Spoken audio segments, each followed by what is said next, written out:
This is Michael Woodward, and this is Season 2, Episode 45 of the jumbleThink podcast. T-minus 10, 9, 8, 7, 6, 5, 4, 3, 2, 1.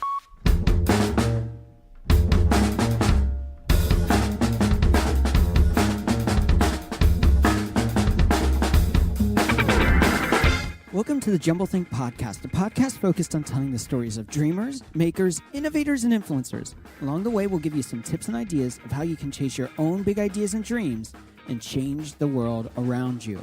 Our guest today is Eric Reed. More about Eric in a moment. On Monday, our guest is Sam Rusani. Sam is the Chief Revenue Officer for ShipChain. ShipChain is a revolutionary new shipping mechanism built on blockchain. In the past, Sam has worked for Sony, Fender, Virgin, Universal Music, Heineken, Visa, Mercedes, and many other leading brands.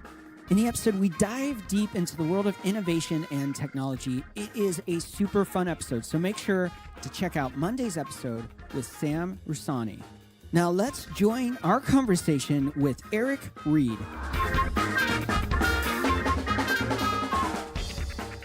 Hey there, welcome to the jumbleThink podcast. My name is Michael Woodward. I am your host, and we have an incredible episode lined up for you.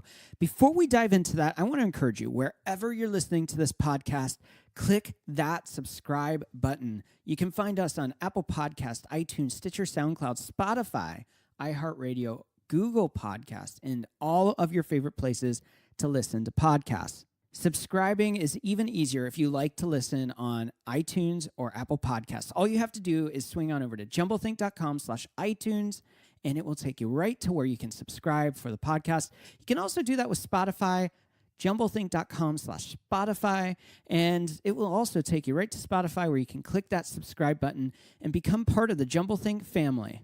Today's guest is Eric Reed. Eric is a musician. He's well known in jazz circles as a piano player that is world class. He's played with some of the greatest jazz musicians of all time. To me, this is a very special episode. Eric has been one of the guys that I've wanted on since season 1 at the very beginning when we started the jumbleThink podcast. He influenced me and really started the passion for jazz music, and now I get to have him on the podcast. So let's jump in and start the conversation with Eric Reed. Eric, thanks so much for being on the podcast. Thank you so much for having me, Michael. Well, I've got to start off and say this is a huge privilege for me. Years ago, in 1998, I actually met you in central Pennsylvania when you were on tour with Wynton Marsalis. And then I've seen you a couple other times live, most recently at Village Vanguard last spring. When you were playing there, which was just killer awesome. Brought a friend of mine who's a drummer, and he just loved it. And there's a book called Blue Like Jazz, and the premise of the book is that until you experience jazz, you can't understand and really love it.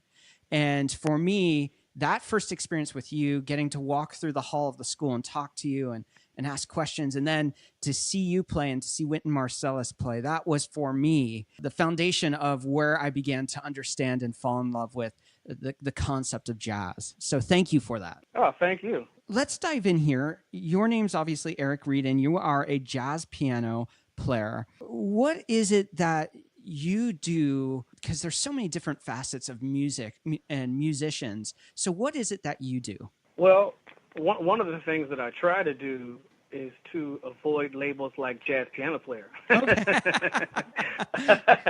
Very fair. It was important to me, when I was younger and when I was in my 20s. But of course, I was not nearly as wise or experienced or informed as I eventually became. When I first started playing music professionally, I always played a wide variety of things. I grew up playing in church, and I did top 40 gigs. I played jazz, of course, and I played classical music. So there were so many things that I did. I knew that I wanted to play with certain musicians, and most of the musicians that I wanted to play with were in the jazz world. Okay. And then I became a jazz pianist. But it took an ugly turn relatively quickly, and it became a political and philosophical platform which was thrust upon me. It wasn't anything that I had anticipated. So when I first heard Art Blakey on record in 1975, I said, wow, I want to play with Art Blakey. Yeah. And when I first heard Evan Hawkins sing, around the same time, I said, man, I'd love to play with Evan Hawkins. And eventually, both of those things, as well as many others, would transpire. But I didn't realize that I would become a part of a movement. Okay. That wasn't something that I had anticipated at all. Right. I just wanted to be a musician. Yeah. That's all I wanted to be. I hadn't anticipated that all of a sudden there would be this great animosity that existed in the art world, and Wow. and you have this side and that side, and you've got the trad jazz and the non-trad, and you've got this sect over here, the avant-garde cast, and you've got the hard bop cast. And I said, wait a minute, I like all of this stuff, so why am I having to codify? Why am I having to pick a side? And being 15, 16 years old, I was so easily influenced. Yeah. So I figure, okay, I guess this is just what it is. So I need to go on ahead and do this. I can't say eyes wide open because my eyes weren't fully formed yet. When you're 15 years old, you don't have 20/20 vision. You don't even have 20/15 vision. You don't have the best vision. You're actually quite nearsighted. Yeah. So I jumped in because I figured, okay, this is a good opportunity, and I'm going to be touring the world and this and that and the other. If I had it to do all over again, I would have made very different choices. Okay. So what would be some of those choices that if you were to go back and say, hey, I'm not going to play this political game of I'm in this camp, you're in that camp. How would you traverse that complexity now, looking back? I would have tried to endure my path with much more patience. But of course, that's being just that's utopian, unicornian. There's no such thing as a patient teenager. There's just no such thing. Right. It completely confounds the concept of what being a teenager is all about. Right. But if I had it to do all over again, and what I do try to encourage young musicians to do now is to be patient.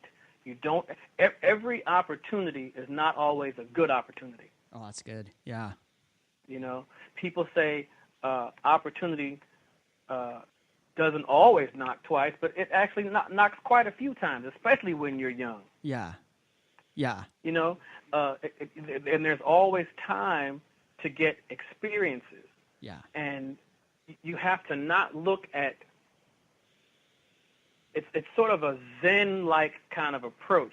It's not necessarily good or bad. It just is. Yeah. So we look at opportunities and we say, oh, well, that was a missed opportunity. But a few years down the road, you say, oh, well, if I had done that, then I wouldn't have wound up doing this. It's so hard to have the foresight to know what's going to come based on the decision you're making now. And so it's easy to navigate those from a hindsight kind of thing, but to be in that situation. Absolutely. We all have doctors in hindsight. Right. That is for sure. I want to back up a little bit to your origin story into becoming a musician, because for you, this is deep. This goes back to almost your very beginning of your life. How did you first off find music as a passion, and then how did you know that was a passion you wanted to turn into a career? Again, a lot of these things that take place haven't really been all that well thought out. Okay. I think if you talk to 98% of artists in particular, you'll find that most of us did not really have a well-organized plan. Okay. We just knew that we wanted to sing, dance, play piano, blah, blah, blah, blah, blah, and we were going to do whatever we had to do to get to that. Yeah. But, in the field of medicine, for instance, Okay. at some point, you do have to create a plan. You can't just say, okay, I'm going to become a doctor. Well, that's far too generic. You're going to become a pediatrician, an ophthalmologist. You're going to be you're going to deal with the brain, the heart. Nobody just does it all. Well, there are general practitioners, but general practitioners aren't necessarily surgeons. Right. They're not going to be operating on your brain or your heart. They're going to refer that to somebody that's what they do. Exactly. What they do is they find out what's going on with you. They do the diagnostics, and they say, hey, there's something funky going on with your brain. And then they refer you to a specialist, right? Right. So in the field of medicine, you've got to have a well-organized plan. If you see yourself as the head of oncology at Cedars-Sinai, guess what? There's certain steps that you have to take, and that starts even before high school. But let's just say high school is where it starts. Let's just say in ninth grade, you finally get yourself together, and you say, okay, you know what? I want to be the head of oncology at Cedars-Sinai. So that means from the ninth grade on, you got to be cracking the books. Right. Yeah. You need some seriously high GPAs. And I'm not talking about 3.5. I'm talking about like 4.9. You got to really crack those books. Yeah. And then by the time you get to the 11th grade, PSAT, 12th grade, SAT, you start looking at these medical schools. You start looking at scholarships, and you start doing internships, and you talk to people, and you've got to start making that plan. So at 14, 15 years old, I was going to be a musician. I had no plan. My only plan was sit down and play the piano. When somebody calls you, show up. That was my plan. Yeah. And then certain things happened. I met influential people. I met people who knew music people, music schools, music performance venues. So I was able to navigate those waters to some degree. But my real, I guess, major plan was to play with Art Blakey or Betty Carter. Okay. I wanted to be in their band. I loved their music. I loved the fact that they championed young musicians, and they were legends, and they were brilliant, and all that kind of stuff. Those were the bands that I had planned on playing in.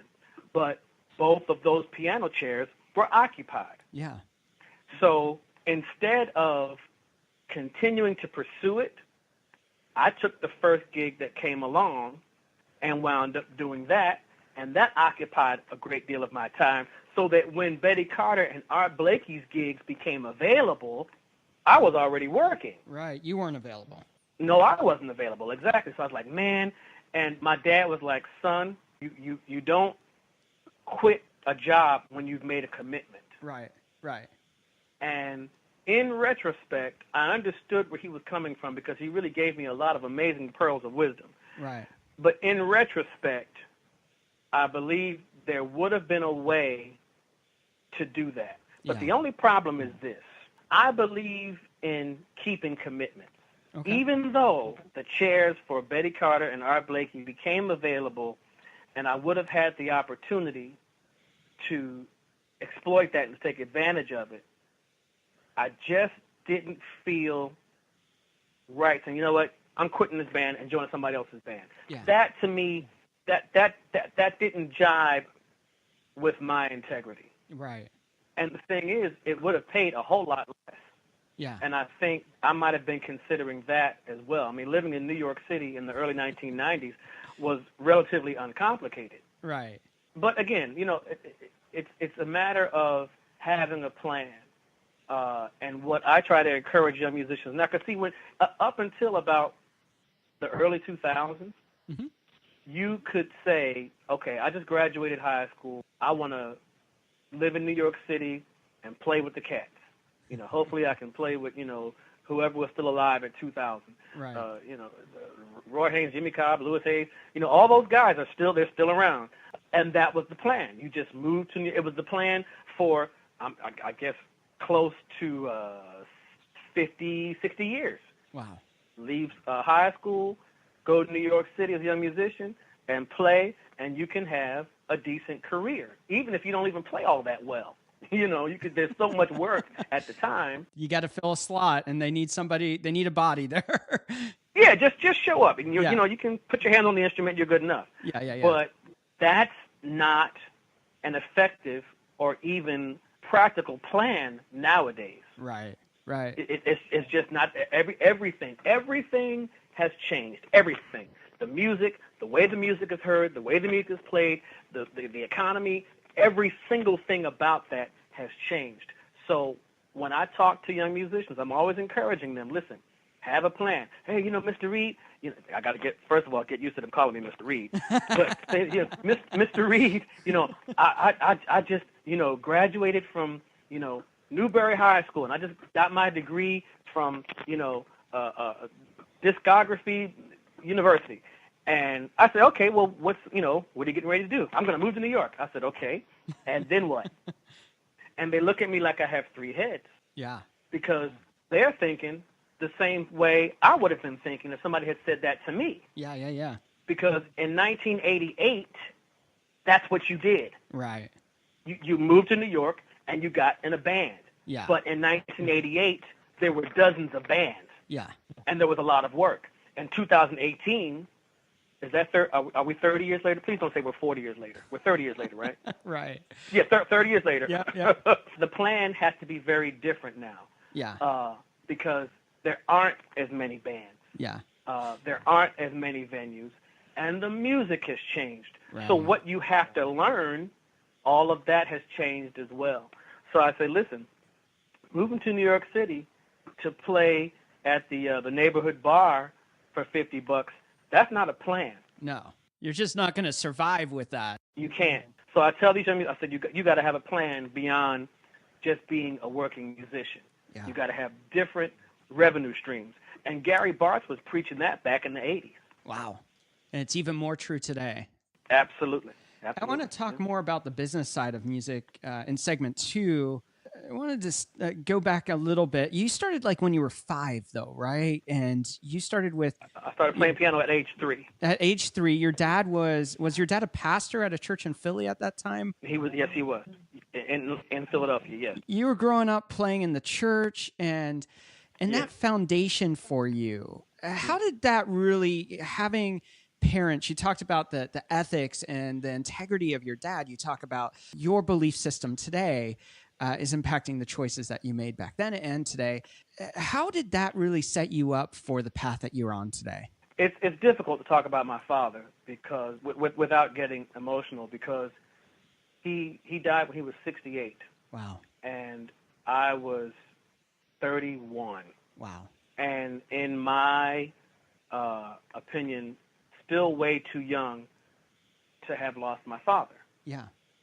There were so many things left that I wanted to learn, know, and understand from him, but it was difficult to have conversations with him because he didn't speak directly. Okay. Everything was always an example or a teachable moment. A parable in a way. Exactly. It was kind of difficult to understand where he was coming from because he had country wisdom. He grew up poor in the South, black during the Depression with no education. Yeah. I can't even imagine what that would have been like. I can't fathom it. I couldn't possibly. Yeah. So to be able to have those things working against him and for him to power through that and then make a life for himself and make a family. Yeah. Healthy children, all educated, and grandchildren, and he got to see great-grandchildren.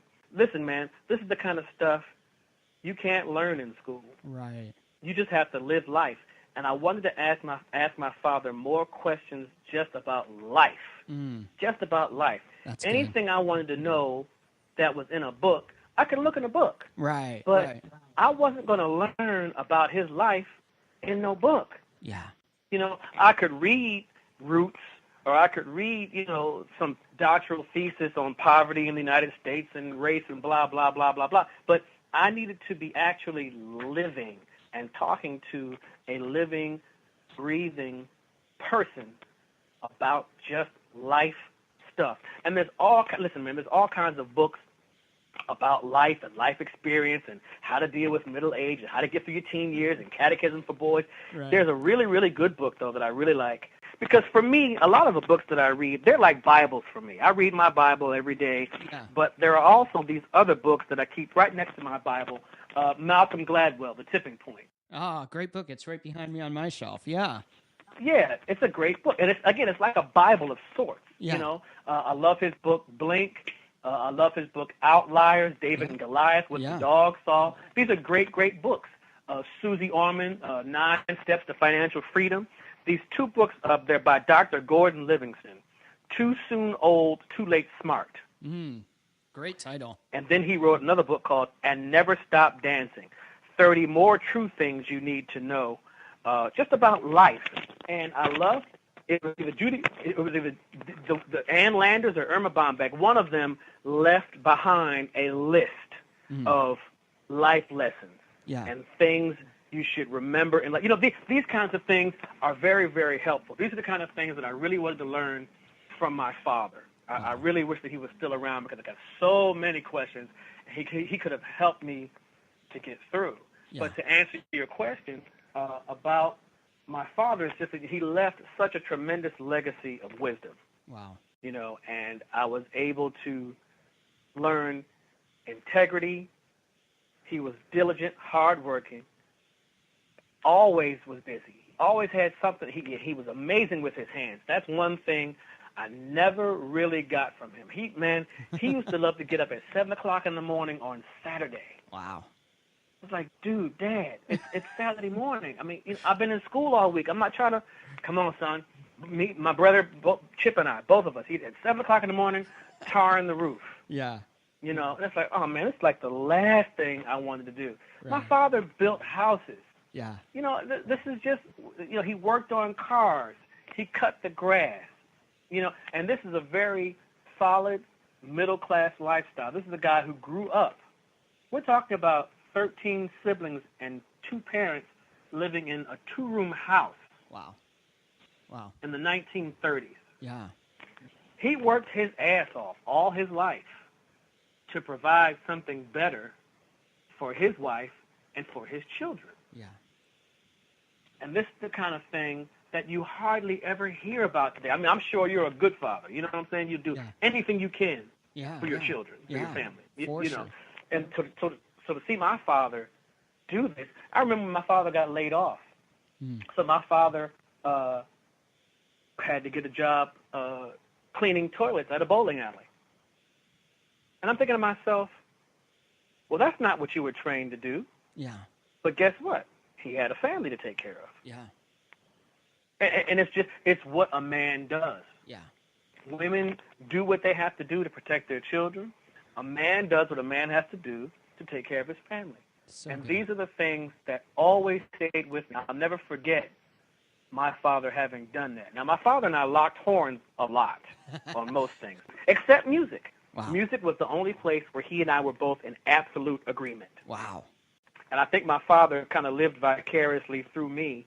Sometimes he'd come on the road with us. He loved it. He loved it. And he traveled on the road with, gospel quartets back in his younger days, too. But, of course, he had a family, so he had to give that up. Yeah. But he was something else. And I miss him more and more every day. The sadness, of course, he died in 2002. So the pain has diminished somewhat. It's not as painful to deal with, but I'm still sad when I think about what I miss. For sure. That's so powerful. Yeah. Speaking of that legacy that your dad left for you, I think one of the things that I've seen from your Facebook posts, from your Instagram posts, from the stories you tell, is that you are a person of significance and purpose. How do you find significance and purpose in what you do? Why is playing music such a thing that has that significance, that matters? Music for me is the voice that can't speak the words that he really wants to say. the things that I fear speaking verbally, the things that I feel, the things that I'm afraid are so dark and angry and intense. Music gives me that outlet. It becomes a voice. Absolutely. It becomes the voice for my fear. Yeah. Wow. Whenever I'm sitting behind the piano, I'm at my most confident. Okay. Because all I've got to do is sit down and play. Yeah. If I sit down and play something very, very simple, like Jesus Loves Me, very simple hymn, Yeah. or try to play something far more complicated, like, something by John Coltrane or something, all I've got to do is put my hands on keys, and I don't have to worry about saying a word. Don't have to think about saying a word. The music really allows me to express oftentimes what some things are just too intense for me to express verbally. Okay. Yeah. That's really powerful. Now, as we wrap up this segment, we always close with what is something that you're currently working to overcome, a challenge that maybe you're facing, and then what's the next big goal you have for where you want to go next? I'm trying to figure out how to overcome the oppressiveness and the politics of the so-called music industry. Okay. And here's the real big problem with that. I'm either going to have to find another vocation, or I'm going to have to just continue to shape and mold and cultivate my dreams and my goals. Because industry, by definition, means the activity of money, economic activity. Yeah. If you have no economy, you have no activity. If there's no activity, there's no economy. So industry in itself is not an evil word. It's just a word. Yeah. But then you put music in front of that. Yeah. And that changes the dynamic significantly. Wow. You now have an entity that's art, that comes from expression from deep down within certain individuals. Yeah. And it's got to make money. Yeah. Those two things, they don't necessarily, they're not necessarily diametrically opposed, but they're not entirely congruent, especially with regard to so-called art music, like European art music or jazz. These two genres in specific, or these two, let's say, languages, if you will, these two idioms in particular, aren't known for being revenue generating on a high level. Right. Even the most popular person in jazz today, whoever that is, doesn't make as much as the lowest person on the rock and roll totem pole. Right. You see what I'm saying? It's like you hit a ceiling in jazz music, and then the next tier would probably be what? Classical music. And then, I'm talking about just in the United States. Right. And then gospel music might be right above that. And then blues, and then R&B, and then pop, just as far as like financial tiers. So you're going to hit a ceiling at some point in jazz music. So once, if you've made the decision that you're going to play a kind of music that is not about being a part of the commercial process or the commercial machine, you have to know going in that you're going to have to work harder at supporting yourself. Yeah. So that's one of the things that I'm working on. I'm trying to figure out how to remove myself, not completely, but remove myself from the concept of, from the insidiousness of the music industry and all that entails, and trying to put myself more in a place of peace. Because, again, I'm going back to how the age that I was, the thinking that I was using, my mindset when I was 5, when I was 14. Right. I want to play this music. Mm. Now I'm doing that, and then I said, I want to play this music with Teddy Edwards, with Billy Higgins, with Ray Brown, and I got to do that as well. Yeah. Yeah. But beyond that, like I said, I had no plan. I just wanted to do that. So I still want to play music, and I still want to be able to support myself while doing it. Yeah. So now my plan is to combine what I do with peace of mind and being able to avoid the politics of the industry. Yeah, for sure. Because none of that fuels me. Yeah. It's not encouraging. It's not positive energy. It's this constant hustle of having to, seek validation from all of these non-essential sources with regard to the art. Yeah. They're essential to the industry, Yeah. but they're not essential to the art. Yeah. So you have art and you have industry. Again, there's a lack of congruence in terms of it being a reciprocal type of dynamic. So, the music might feed the industry. Well, excuse me, the industry might feed the music or the musician. Right. Right.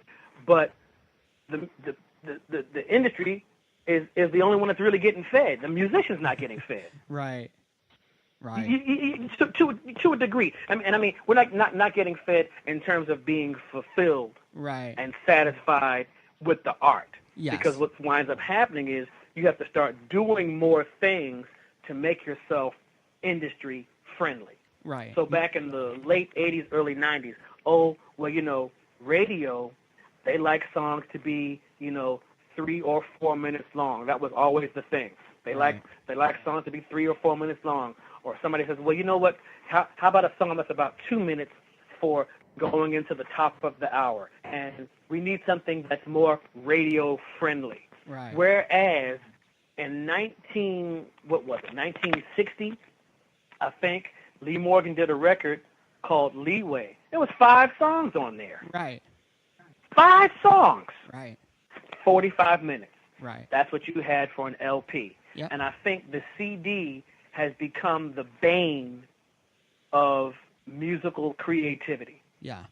Yeah. There's a great documentary about Lee Morgan on Netflix right now, actually. Oh, it's wonderful. I called him Morgan. Yeah, exactly. Great. And it talks about amazing, like that creative space and just having the time to let the song be instead of trying to fit the song into a capsule of what it's supposed to be. Yeah, yeah.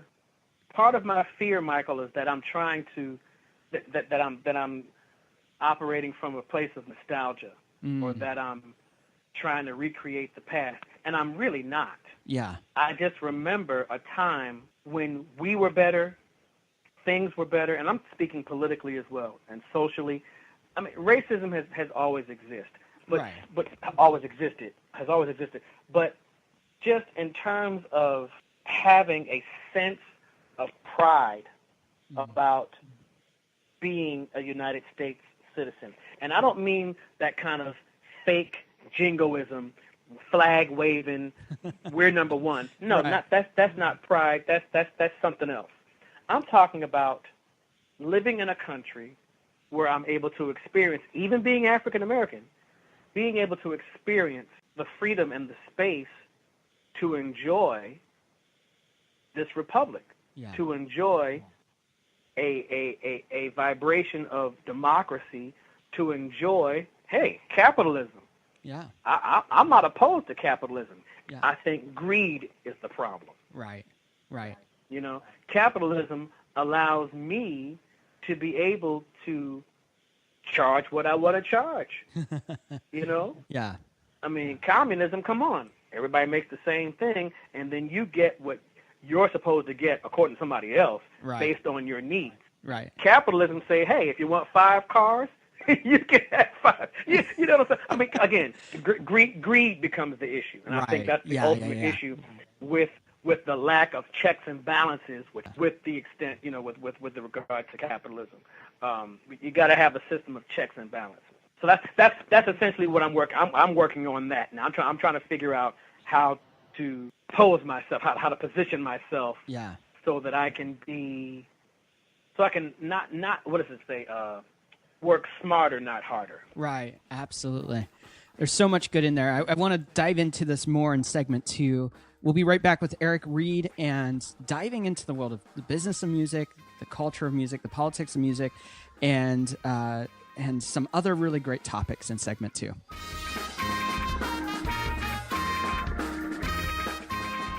The heartbeat of jumbleThink is helping dreamers and people with big ideas make those dreams and ideas a reality.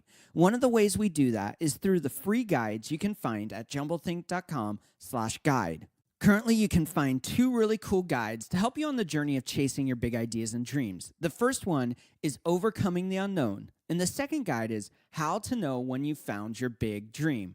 Swing on over to jumbleThink.com/guide to download your free guide now. Now let's go deeper into the conversation with Eric Reed.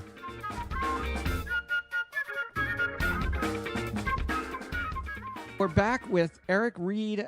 I'm super excited to have you on. Before we dive into the segment, I always like to ask, how can someone find or connect with you?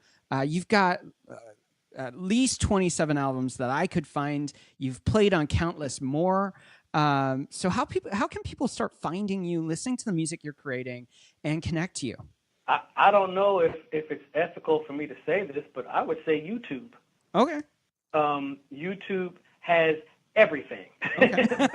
I mean, pretty much anyway, as far as I can tell. I remember when I first started using YouTube, I would spend hours, and I would just randomly Google things like, Ray Brown and Tony Williams, right, to see if there was any video footage of them. But then what would pop up is Ray Brown giving bass lessons or bass master classes in Germany. Yeah. And I would just sit there for hours just watching that stuff.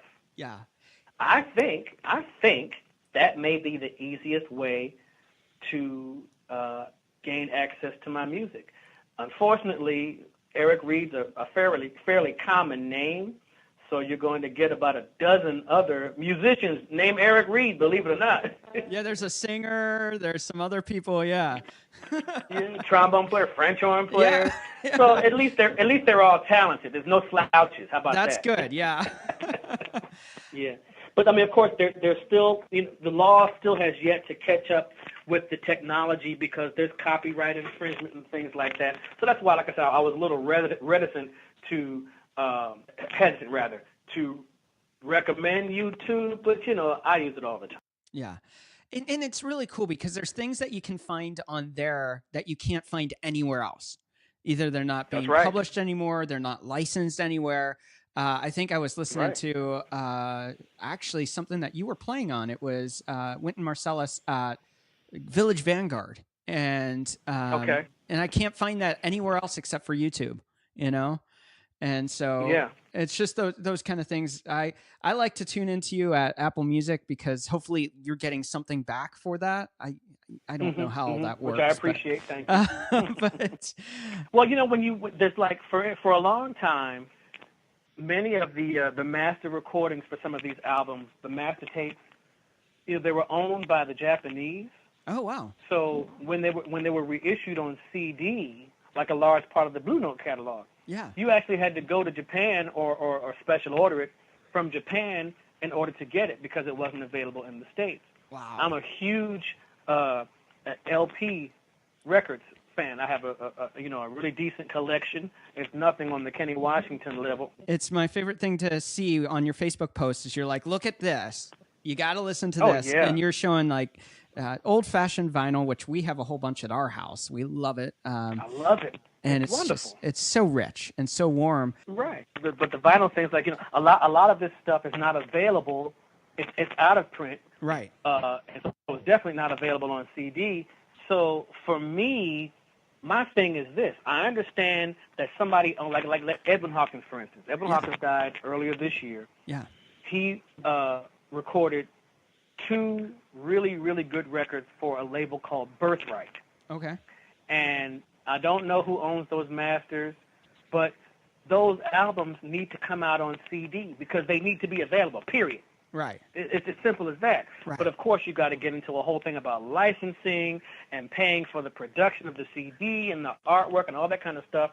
And it's like when you find or when you bootleg a copy from YouTube, you know, you can't really blame people. I don't really know that it's stealing. Right. If it's something that I'm looking for, it's not available, but it needs to be heard. I don't know. That's getting to another philosophy, I guess. I don't know. Yeah, well, let's talk a little bit more about the business of music because that's part of what this podcast is all about, is about business and about entrepreneurs, people taking their dream and making it into a sustainable lifestyle. And for musicians, we often think about, if you're a musician, you're like, I'm so passionate. I'm just going to go out there and play. And for a lot of musicians, they think about the money second after, just creating the art. Which isn't sustainable, but you've been able to create a career in which you are threading that needle delicately to make it into something that you're traveling, you're playing. I think you're later this year, you're back in New York in Smoke. You're on the West Coast. You just played at Walt Disney Concert Hall, which was super cool to see those pictures. You're out and playing and you're doing stuff and you're creating music and you're recording it. As a musician, as somebody talking to maybe somebody else who is wanting to get into this industry, as much as we hate the industry part of it, what are the things they really need to be aware of coming into it with wide-opened eyes to know what's really going on if they want to have a career in this space?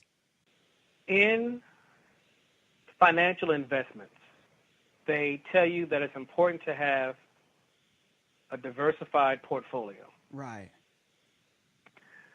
Music is no different. Okay. You have to have a diversified portfolio. Yeah. I believe Herbie Hancock kind of accidentally, unconsciously, kind of created the template for this. People always said about Herbie that Herbie was always into different kinds of things. He was always, even when he was in his 20s, he was always into technology. So he was always up under the piano, setting up whatever his latest recording device was, while Miles Davis was waiting patiently to start the band. Here's Herbie's ass, sticking out from under the piano because he's trying to position his recorder right. Right. And again, you listen to his early recordings. Yeah. Of Watermelon Man and Cantaloupe Island and things like that. He was always into a lot of different kinds of things. Right. And even then, I think he had his eyes on, wanting to branch out. In the 1930s and 40s, Duke Ellington was constantly frustrated by the lack of a hit, right, a radio hit. Yeah. Even then, and Duke Ellington is, is one of our premier, one of our premier artists in this music. Right. Thelonious Monk. Right. Thelonious Monk in the 1940s. You read his book. He was trying to get a hit. Any jazz musician who's got any kind of a brain recognizes that you've got to find some way to get some footing in order to sustain yourself. Right. Lee Morgan got an accidental hit a year later with the Sidewinder. Nobody saw that coming. No. It just wound up in was it a Chrysler commercial, wherever the car commercial was? I think it was Chrysler. Thank you. Yeah, I think it was Chrysler. So, the key is diversification. Okay. Now, I said in segment 1 that I was thrust into a universe of specification. Yeah. This is what you do. You put this on, you wear this, you play this way, you speak this way, You walk this way, and this is what you do. Yeah. You get in your box and you stay put. You don't get outside of that Exactly. box. You don't push the boundaries of that box. You just hang in the box and you just have to be content. And that's it. Right. It was total conformity, Right. which is completely anathema to jazz music. Right. Because it's all about creative and pushing and questioning and rethinking and approaching at a different angle. Right, and not being in a box. Right. So, I did the exact opposite. So in order to survive in this business, you have to have a diversified portfolio, and you have to adopt the attitude of a hustler. Mm. You are a hustler unless you work for Merrill Lynch, and you've got a nice fat salary and a health plan and all the, you know what I'm saying? Otherwise, you have to hustle. Yes. And oftentimes playing music has been compared to playing professional sports. Okay. The actual activity of the game, basketball. They're constantly back and forth, hustling, looking around, dribbling the ball, passing the ball, shooting the ball. It's a constant hustle. And as a musician, it's that.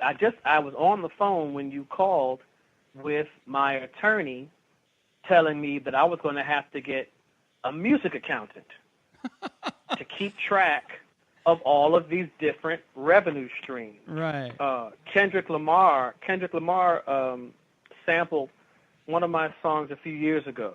Wow, I didn't realize that. So there are these different streams of music that come from Spotify, Pandora, Sound Exchange, ASCAP, Harry Fox. Those are just the major ones. Right. Yeah. But there's another whole stream of them of which I'm unaware, that I have to become aware of. It was a very different game in the 1980s. We had SoundScan. That was pretty much it. Yeah. You sold some CDs at a gig. The venue would fill out this little SoundScan form. Again, this is before the internet now. You fill out this SoundScan form, and then you turn it into the record label. Yeah. But now with, the digital component has really changed the game. Right. We have so many more things. Haven't you discovered that? We got so many more things now that we have to look out for. Yeah. I mean, it's just, you have to stay on top of everything anymore. It feels like before, the pace, and again, it comes back to that nostalgia kind of thing. It feels like the pace of life is just so different than it was back in the 90s and early 2000s. And that you used that word hustle, which is a word that I think is a very dirty word, because I think it's a cultural change where before the hustle was different. It was, you were working hard, you were doing the grind, you were putting in the time. But now that doesn't even seem like it's enough. It seems like you have to hustle even harder. You have to be 24/7 every day of the year, involved, engaged. You got to be pushing. You got to be, doing everything you can. And it just seems like even that sometimes isn't enough to meet the expectations and goals that you're setting for yourself or others are expecting you to achieve. Right. Well, I think, and I don't have children, you being a parent of young children, you have to see what is the end game. You want your children to be independent, to be able to support themselves and be positively effective contributing members to society. Right. And I think once we set our goals, so transfer that to the artist. Yeah. Yeah. The hustle. Yeah. What ultimately do you want to do? Because here's the problem with, I'll say 75%. I think I might be being conservative. Here's the problem with 75% of U.S. citizens. We have $13 trillion in debt. Right. That includes credit cards. That includes loan sharks. That includes college debt. $13 trillion in debt. Which is not sustainable. It's completely unsustainable. Right. Right? And these are people who, what did I say in the first segment? They're working harder, not smarter. Right. And they're hustling themselves right into the grave. So instead of being the basketball player who's bouncing and dribbling the ball to put it in the basket, we're the basketball. Right. And we're allowing the hustle to dribble us right into a grave, sometimes an early grave. Yeah. Yeah. And you just look at society and you see the change in that culture of and some of it has to do with technology integration of social channels, things like that. But when we look at it, we just look at the quality of life is lower. That interaction at a community level is lower. And the sense of knowing each other and being responsible to each other has really been lost. You mentioned it earlier. We're becoming more and more greedy, more and more selfish in the decisions we're making in that journey. And it's just really, really sad. You said something very profound about quality of life. Quality of life is a term that most of the time we apply when talking about somebody's physical health, right? Right. So the doctor will say, listen, grandma is 90 and she's on life support. Right. Is this quality of life? Is this what grandma would have wanted? Or even somebody who's 19, who has some kind of tragic accident, winds up in a coma. Like the doctor says, well, you know what? It's likely he's going to be in a coma for the rest of his life. Yeah. So you have to determine, is this quality of life? Now, who are we to say what somebody's quality of life is? But listen, you'll have people tell you,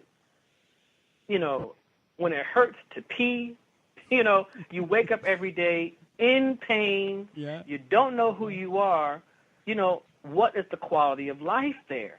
And so let's take it now to something a little bit more abstract and apply it to just life in general for young, healthy people. Right. What is the quality of life? Is the quality of your life working 2 or 3 jobs to pay off debt?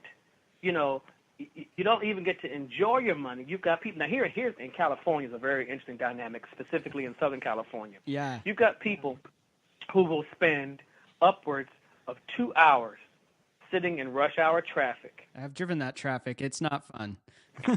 Exactly. Yeah. Going from their home to go work in Los Angeles to make that Los Angeles salary, but to take it back to a neighborhood or a town that's more affordable because the real estate is so outrageous. Yeah. So you spend 4 hours a day. Yeah.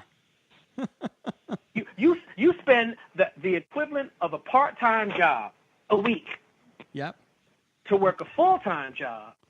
Wait a minute. Hold on. You said, what kind of quality of life is that? Right. That's not quality of life. And again, we're not talking about physical health, life, and death. We're now talking about the actual quality of your lifestyle. Yeah. We're working to live, but never living. We're working to get to something, retirement, to the better day, for the payoff that we're longing for, and we're never getting there. And we're just living lives of compromised living. We're not living to our full potential. We're not living to our full destiny. We're not living to our full heart and passion of what we were created to do. That's right. Because we're too busy trying to match up or you see, Jay-Z driving a Bentley and that's what you want to do. Right. It's like, you know what? What happened to the goals we used to have? What happened to not being so obsessed with materialism? Absolutely. And this westernized concept of freedom and capitalism has really messed us up because all we want to do is have what somebody else has. Yeah, keeping up with the Paul Jones. said, we're still trying to keep it with the Joneses. Still trying to do that. Yeah. I think it was Apostle Paul who said to learn to be content. Mm-hmm. Be content with what you have. If you have a little something, then be content with it. Yeah. Yeah. Everybody's not going to wind up in a 13-room mansion. That's right. And sure, you can dream. I drive around Los Angeles all the time, and there's an area called Hancock Park Yeah. which is really a beautiful neighborhood. Nat King Cole used to live there. Right, he did, yeah. And they've got these big, beautiful homes, and they're Tudor style. I really like the Tudor style homes. And, you know, I don't live in a 13-room house. But you know, I don't think I'd want to, but I'd certainly love to have the money to do if I wanted to. But right. I'm comfortable where I am. Right. I had a nice breakfast this morning. You know, my bills are paid.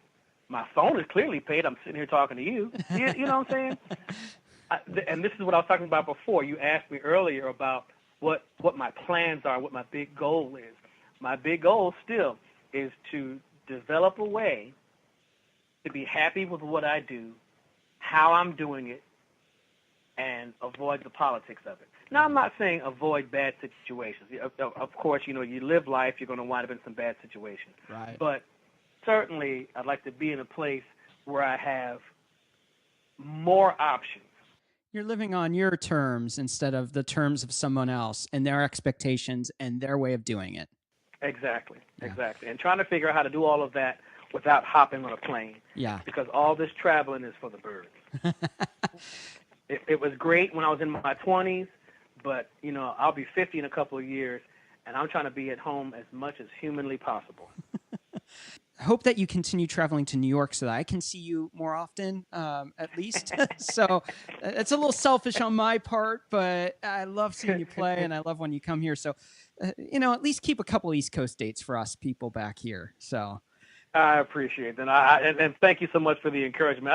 I do love playing New York. You know, I love playing the Village Vanguard and Yeah. Smoke. You know, that's not going to change. But again, if I can, you know, restrict it to right now, my touring schedule is close to, you know, 6 or 7 months. wow. You know, total. Yeah. Out of the year. Yeah. And if I can just reverse that, you know, if I can be gone maybe 5 weeks out of the year where I'm on the road and include New York in that, that'd be great. Yeah. With the shifts in technology, the shifts in how music is being sent out to us in the world, do you feel like as a musician and the way that you look at it as a business of providing for yourself, do you feel like those things are giving you more of the freedoms to get out of the industry side of things and be able to do things a little bit more on your terms? Or are you feeling like it's just pivoting it from one way of industrial industry, music industry, to another method of music industry? I think it's quite effective. Okay. I just recently was commissioned to do not commissioned, hired rather. I'm using a big word that's too big for this context. Hired to do a little 3-minute music cue for a restaurant scene in a movie. Okay. And I get stuff like that quite a bit. And that's actually quite a very lucrative income stream. Yeah. And that's part of my diversified portfolio. And essentially, there was not one phone conversation that was had. It was all via text. Oh, wow. It was all via text. They said, "Hey, can you do?" And I said, "Yes, I can." I went and did it, and then sent them the file electronically. Yeah. Yeah. I never even saw this guy. I don't even know what he looks like. Yeah. And to a degree, it's wonderful to be able to do business that way when you can. But by the same token, if it was feasible, I would have just as soon done this podcast in person with you. Yeah, because for sure. I'm from a generation that likes to actually see people's faces face to face and not through, Skype, not through Google Chat or video chat. Right. I like to sit and talk with people. Yeah. I like to shake hands with people. I like to touch a person on the shoulder and say, "Do you know what I'm saying?" Or, just to intensify my point. But again, something like this, with us living in different parts of the country, this is how it had to be done. Right. Right. And one day that is the goal for the podcast, is to be able to get out there and do more face-to-face and be able to go spend a couple weeks on the West Coast and meet up with cool people like you and others who are shaking up how we approach things and, have these conversations. And so that's the goal. And I agree with you. We are missing so much by removing the face-to-face. We have FaceTime and we've lost the face-to-face. And I think that there's power in emoting with each other, being able to have that handshake, that hug, that pat on the back, that looking in each other's eyes and be able to really see into, what are they feeling, and empathizing. Right. And, I talk about it all the time on the podcast about we're in this place of false intimacy without responsibility because of these social channels where it's just like we've lost this intimacy. We feel like we're connected, but we're really not. And we need to get back to that face-to-face interaction. I totally agree. Speaking of influence and what influences us and how we communicate, you started out in the gospel space being a piano player at your dad's church, and you transitioned into jazz so that you could connect with some of these people that you wanted to play with and play with them because they were the people that you were being influenced with and you wanted to encounter. And I remember at the beginning of the interview, I said, jazz piano player. And you're like, no, I'm more than that. And I love that. That's true. And you listen to your music. And one thing that sticks out is that there are inflections of jazz. There are inflections at moments of inspiration from pop. You can hear that translate into your playing.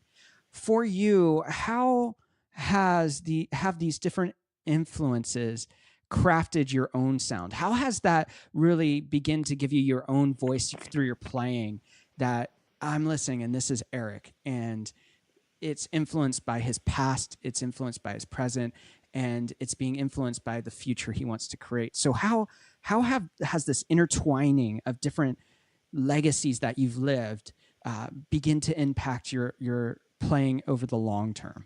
It's basically just an extension of being human. That's good. When I'm down south with my father's relatives and my mother's relatives, we all like to sit around and laugh and talk about old times, and these are country folks. They all live on the farm. They all live on the farm. Nobody lives in the city. Right. They all live in the country. Yeah. So it's like another world. So we sit and we laugh and we sit on the porch and we. We're not sitting around with overalls and hayseed, but it's just a lot of outdoor sitting. Got the moonshine. You can hear the hogs.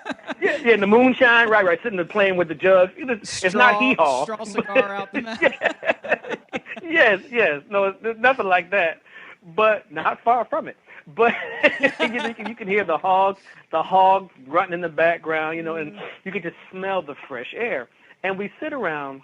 And my brother and I always wind up being, a great source of entertainment because, we both have my father's sense of humor. My father, they all loved my father because my father made everybody laugh. Right. And my uncle, my father's brother, would always say, Chip, your brother, he looks like Dave. My father's name was David. He looks like Dave, but Eric, you act like Dave. And, we, as children, and you'll see this, the older your children get, you'll see where the children, of course, it's natural for children to possess qualities of both parents. Yeah. That's just natural. Yeah. You're not trying to make your child act like you. He's just watching you. Right. And my mom and my sister, they'll say to me every now and again, you look just like your dad when you smiled like that, or when you made that movement with your shoulders. Or my mom says, you walk just like your father. He didn't have no butt either. So things like that. So in music, it's the same thing.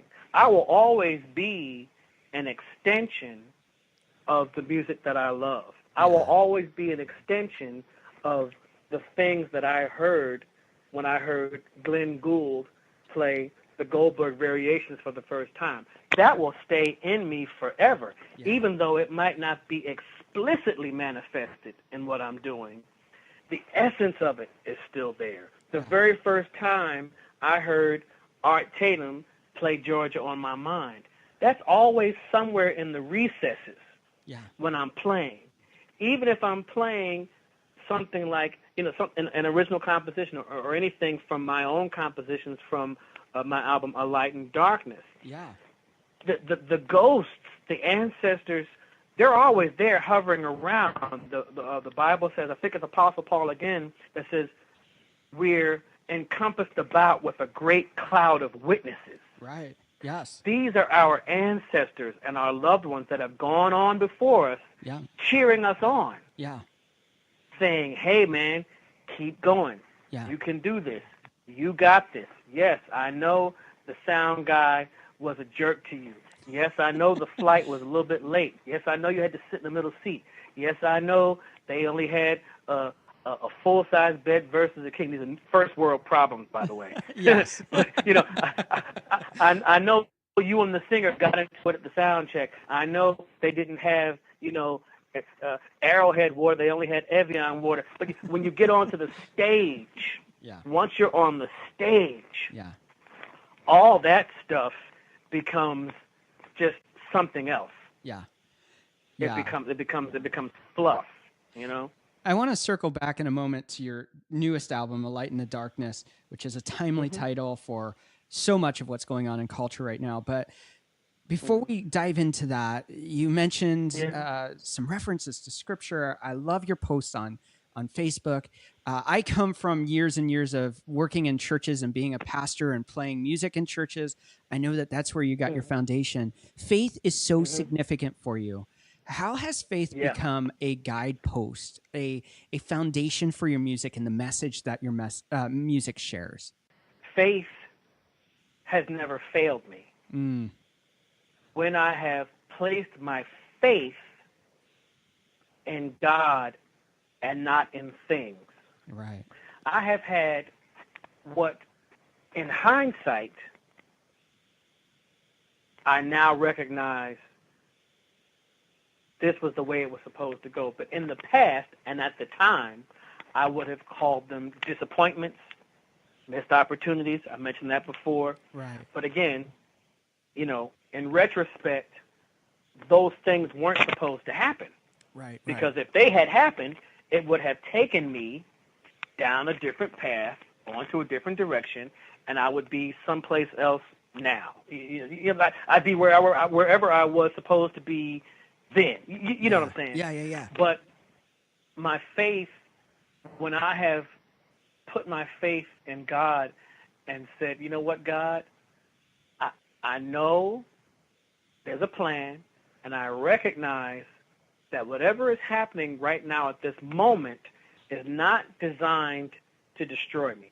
You feel like you're being broken. The Bible references iron sharpens iron, and you got to be tried in the fire, and all these different analogies and these abstract and these parables that Jesus Christ tells.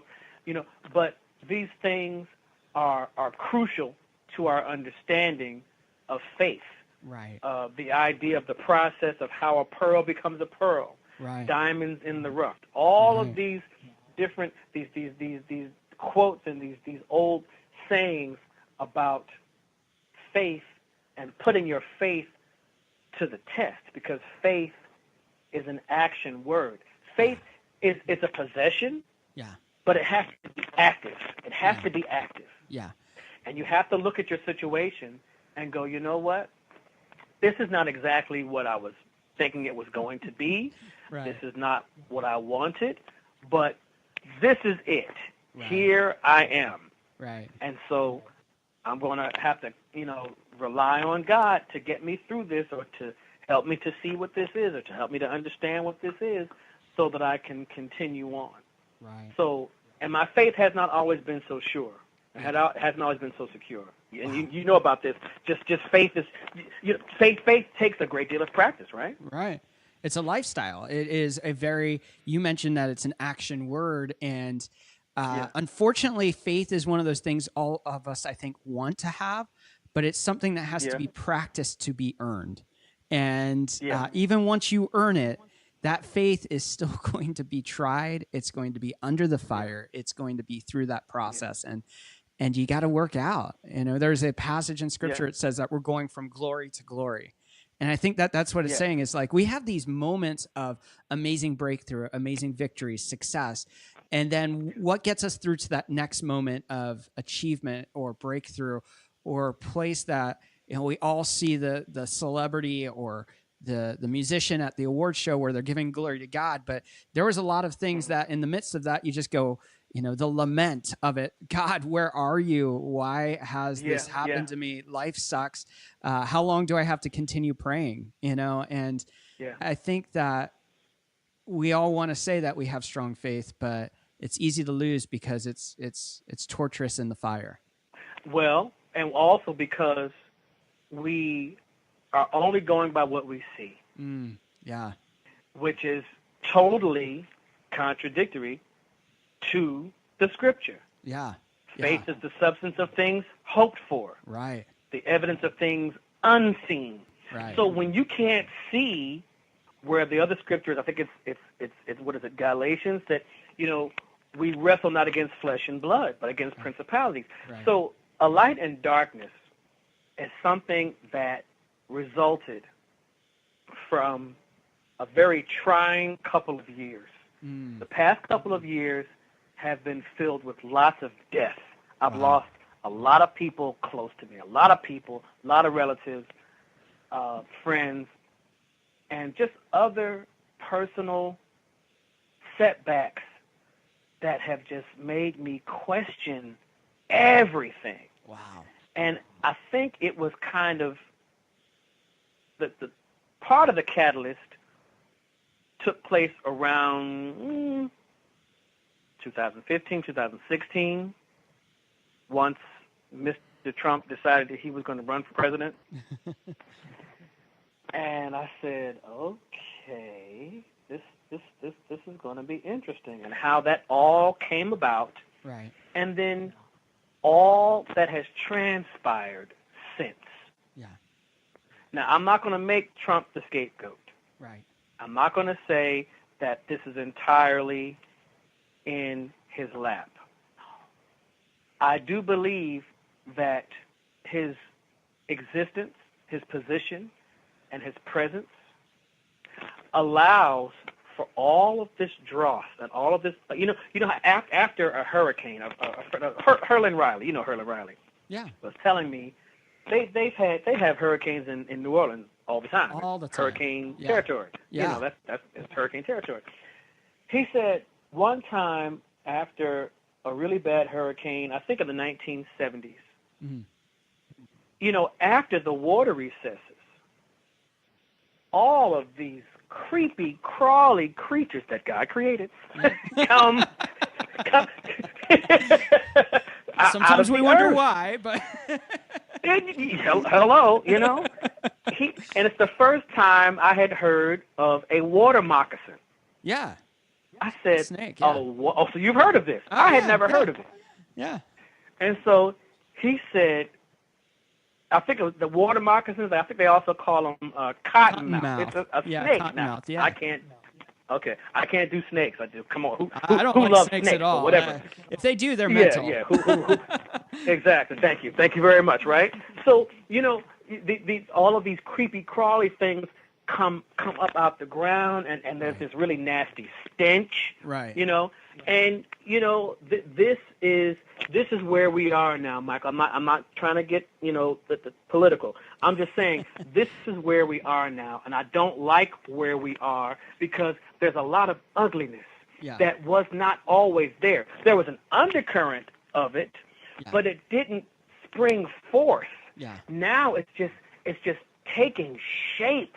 Yeah. And it's just out there, and everybody's on edge, and everybody's tense, and it's like, oh my God, we used to be a little better than this. Do you know what I'm saying? We used to be a little bit better than this. That's all I'm saying. I see what you're saying, and I think there's a lot of power in what you're saying. I was watching a show last night. It's called Expedition Unknown. They were it's exploring things that are lost, and I love what he says is that, when a storm comes through, sometimes a shipwreck is discovered and a treasure's found. And I know that things are rough, and I know things are dark, and I think there's a lot of bad stuff going on. I mean, you've got Democrats cannibalizing Democrats, Republicans against Republicans. You got both parties against both parties. And my hope is that through the darkness, through the creatures that are emerging, the water moccasins that bring death, because they do bring death. They're not nice Yes. snakes, but No. in that we find also the treasure, and that we're Yes. able to redeem this season, all the Yes. vitriol, that we're able to set a new standard that says the things that were hidden, the things that were buried, the undercurrents that were Yes. there, it's time Yes. for them to die, and it's time to bring a new Yes. light, bring a new hope, bring a new transformation, to bring us back to a new revelation of, well, for me, I think the kindness and goodness of God and how that transpires through the land of the living, which Psalms 24 talks about. Yes. That we see it in each other, and Amen. we see the goodness of God in each other. And so for me, I see the darkness, and I love that you put that in the title. There is darkness, but there's also this light, and that we get to Yes. choose to be a part of that light, to bring a new hope, to bring a new change. And so tell us a little bit more about the style of the album and how this season, this darkness that you're coming out of through some loss and everything like that, how this album's helped you find that light and begin to shine it again. I was trying to find inspiration and positivity in every aspect of the world. I was talking with my mom a lot. My mom is just an amazing, amazing individual. Very difficult to talk about her without getting emotional, just because, at close to 50 years old, as we get older, men in particular, we start to become more and more aware of our own mortality. I agree. Yeah. Women become aware of it when their menstruation cycle starts. Yeah. They already understand life and death. Yeah. They already understand their bodies changing from old into new. They already understand transformation, which is why there's so many more years ahead of us, and men always wind up marrying up. So true. God created that perfectly. He knew exactly what he was doing, right? That he created that perfectly. Yeah. Right? But, we become aware of our own mortality as men as we get older. It happens a little bit later, and you start to think, what we were talking about in the first segment, goals, the hustle, what are we headed towards? Right. And talking with my mom is always such a beacon of hope. She believes in the power of prayer. She doesn't like to deal with the negative. It makes having conversations with her sometimes a little difficult, because her life wasn't exactly easy either, because, she had a pretty messed up childhood. And I wanted to kind of get to some sense of understanding and closure about my past, and I would confront my mother, ask my mother questions. Yeah. Asking my father about it, forget about that. That conversation wasn't going to happen. But with my mom, she's always open and willing to talk, even as difficult as it was or is sometimes for her. Wow. But they're conversations that need to be had. Yeah. But she always wants to encourage. She's always encouraging me. She's always praying for me. And she sends letters, and she says she's from a different generation. She's 81. So she's constantly sending cards and birthday cards and all these different kinds of things. Really amazing Proverbs 31 woman of God. Beautiful woman. So I spent a lot of time talking with her, and I was reading books and just trying to encourage myself. Wasn't reading the Bible as much as I could have, because sometimes when you're dealing with depression, you know the answer, you know how to get out of it, but the pain of the depression, the psychology of it, is so heavy, you can't seem to force yourself through that wall of pain. Yeah. So fortunately for me, I was at the piano. That was one of my real saving graces there. Yeah. And everything that I experienced externally, I just began to kind of try to create a soundtrack or a score, a literal musical score for my emotions. Yeah. And it then manifested into two sets of lyrics, The Way to Love and Hope in View. Yeah. And Hope in View was... Sorry. Go ahead. No, on go the ahead. album, there are a couple songs. I was just listening to it yesterday and today some more. There are some songs that have lyrics to them. They're original songs. Are those lyrics that you wrote, or did you collaborate with those?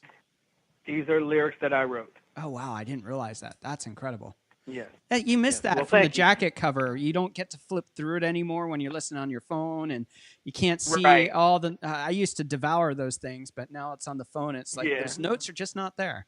Sorry. Anyway. Right. No, it's no problem. No, I did write both of those. Wow. And I was listening to Stevie Wonder's Songs in the Key of Life. Yeah. Marvin Gaye, What's Going On.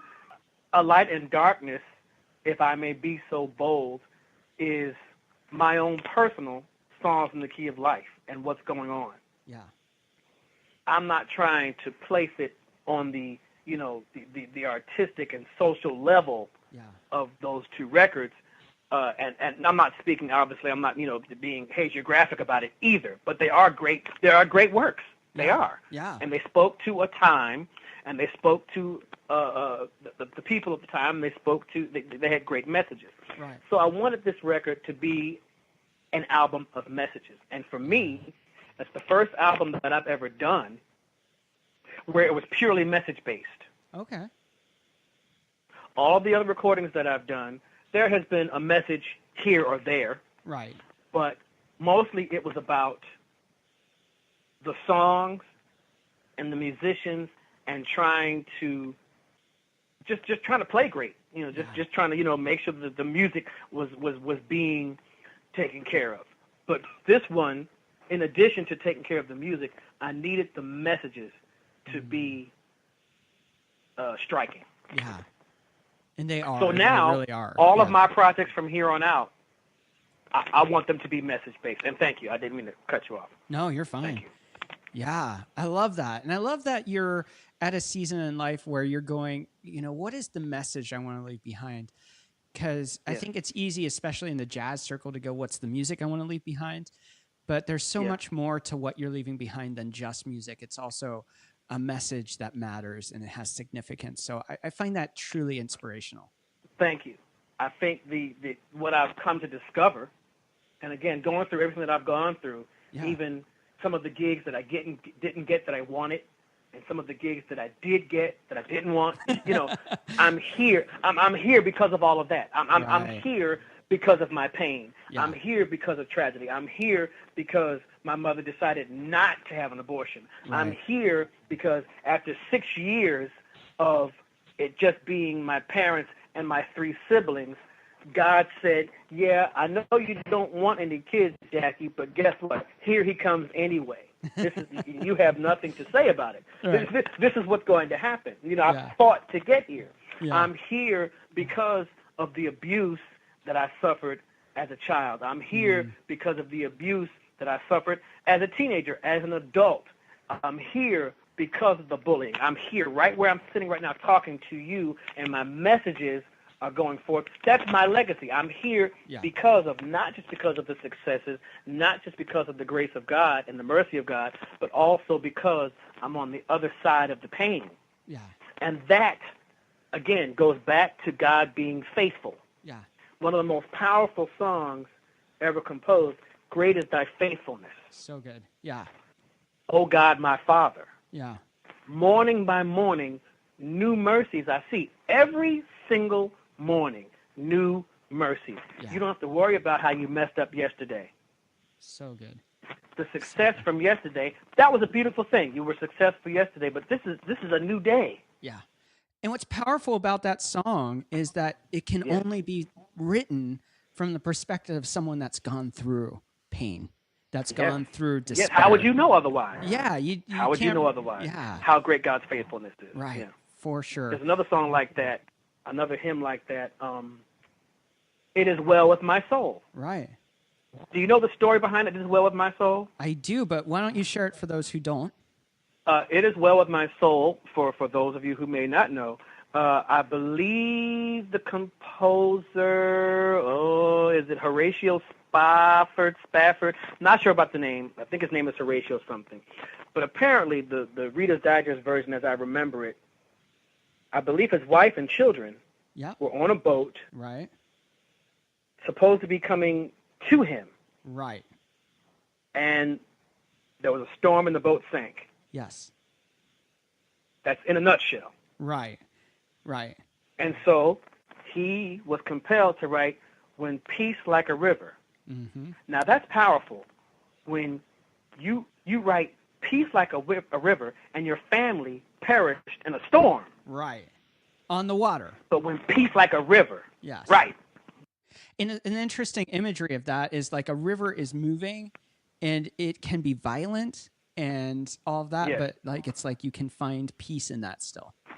I love that imagery. Well, the next line is, so when peace like a river attendeth my way, the next line is what? It's quite violent. When sorrows like sea billows roll. Right. That's poetic, man. I mean, you got to really understand the power of poetry and lyricism to be able to write a lyric like that. Yeah, Thomas Dorsey, who wrote "Take My Hand, Precious Lord." Do you know the story behind that? I don't His know wife that one. and baby died. Okay. Thomas Dorsey was famous in blues before he became famous in gospel. Oh, I didn't He was know out that. with Ma Rainey and Mamie Smith and Bessie Smith, Yeah. and he basically taught gospel music to Mahalia Jackson. Wow. But Thomas Dorsey, I want to say this is the late 1920s, if I'm not mistaken. Yeah. He was in St. Louis, I think, at a convention, and he got a telegram that his wife had died. Okay. He got on the train. By the time he got to the hospital, the baby had died. Wow. So she died in childbirth. Right. And he had a complete breakdown, locked himself in a room, and began composing, "Precious Lord, take my hand, lead me on, let me stand. Yeah. I am tired, I'm weak, I am worn." Listen, faithfulness. You're going to experience tragedy. Somebody's going to die. Yeah. You are going to lose something. Yeah. Something that is significant to you, something that is dear to you. Right. But God is faithful. Right. Right. And he'll never stop being faithful. Amazing Grace. Yeah. Another interesting story. Everybody knows that story, but I think it was John Newton. Was he the composer? He was a slave holder, a slave trader. Right. And that ship was tossing. I mean, it was tossing and tossing and tossing, and he was quite afraid, needless to say. And then he began to see. He began to understand quite well. It was kind of a Damascene. How would you say that? Paul, the road to Damascus. Yeah. It's a weird word. It's that kind of experience. Eye-opening. Paul, yes, Yeah. he thought that he was doing God's will. Yeah. And God said, this guy is pretty strong-willed. He's pretty powerful. Yeah. I'm going to have to get him in a way that's going to get his attention. Right. Well, and it's what's interesting about that is if you go even a step further, not only did he blind him and restore the sight, but he also changed his name, his identity. Yes. You were this. Yeah. Now you're that. Yeah. Which is That's crazy. right. Yeah. Well, again, all things old things have passed away. Yeah. And all things we become new creatures. Yeah. Yeah. And that's the beauty of God and his faithfulness, is that everything is new. Now, we read in the Bible about God's promises to the children of Israel.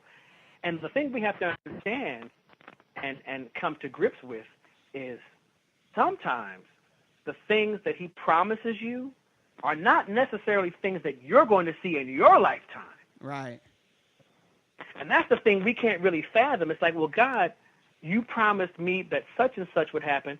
God said, yes, I did promise it. But that doesn't mean that you... So, for instance, that's what our legacies are. Yes. My father Yeah. did not get to see a lot of things because he had died. He didn't get to see a lot of things that happened as a result of his faithfulness to God. God let him see certain promises, but there were still certain promises that my father made to God, that God made to my father, that went beyond his death. Yeah. And that's the thing with the messages with my music now. I want my messages and the messages that God has to speak to me, that he wants to speak to others, I just want them to go forth. I'll never know how my music impacts every single person. Right. I'll never, and there's no reason for me to know that because it's not my business. Right. I hope it impacts people. That's my main concern, and I believe that will be my God-given legacy, not my legacy, so to speak. You know, a lot of people have left legacies of money and homes and architecture and things like that. I just want to just continue to promulgate the love and beauty of God through the light that He shines through me. I mean, isn't that's what any believer's legacy should be, right? It should be. It should very much be, for sure. A light in the darkness. Where can people find that? That's a very interesting question. I do keep copies with me, on my gigs and things like that. But they should, if they want to download it from iTunes and Apple Store, I guess they can download it from just about any place that has it available on their sites. I would imagine for places that still sell CDs in stores, Amoeba, I would imagine they'd be able to find it there. They can also contact the label directly. Okay. That'd probably be the most ideal way, and it's WJ3 Records. Okay. Straight from the label. And we'll put links to that in the episode notes, so it's easy to find and everyone can go right there. Super cool album, so make sure to check that out. And all of Eric's other amazing music, it's super cool. We'll be right back with rapid fire questions and Eric Reed.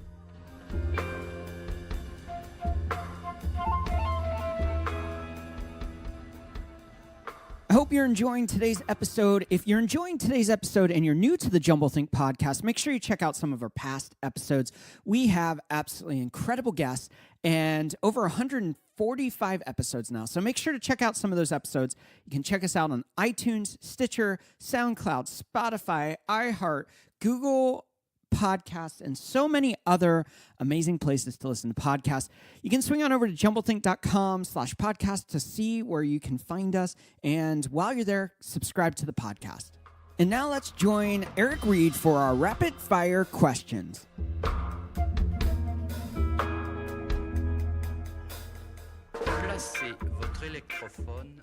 We're back with Eric Reed. It's been a lot of fun. Eric, are you ready for some rapid fire questions?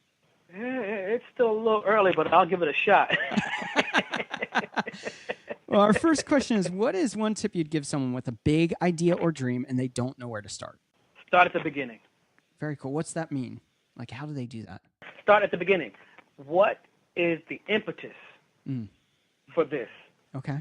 You're dreaming this thing. There's this thing you want.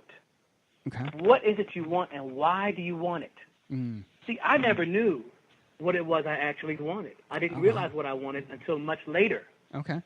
So I had to go back to my youth and say, why did I start doing this?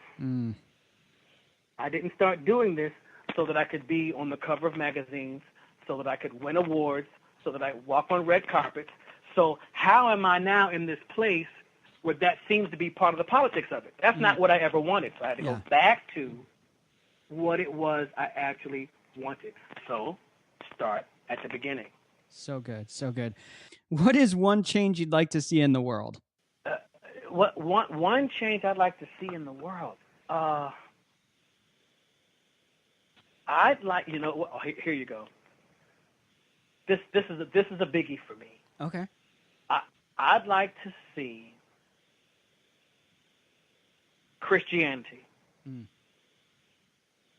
take on the true tenets of Christianity. Churches. I'd like to see so-called Christian churches, those who profess the love of God, the salvation of Jesus Christ. I'd like to see churches en masse take on real, I'm talking about Jesus-type Christianity. Yeah. Real, true love. Yeah. And I mean just throughout the world. I want people to be on the same page about what Christianity is and what it means. That's what I'd love to see. Yeah. That's the change I'd make in the world. I love that. What do you want your legacy to be? I want people, when I leave their presence, to feel better. I don't ever want to leave a person in a condition where they felt worse. Wow. By my presence. Yeah.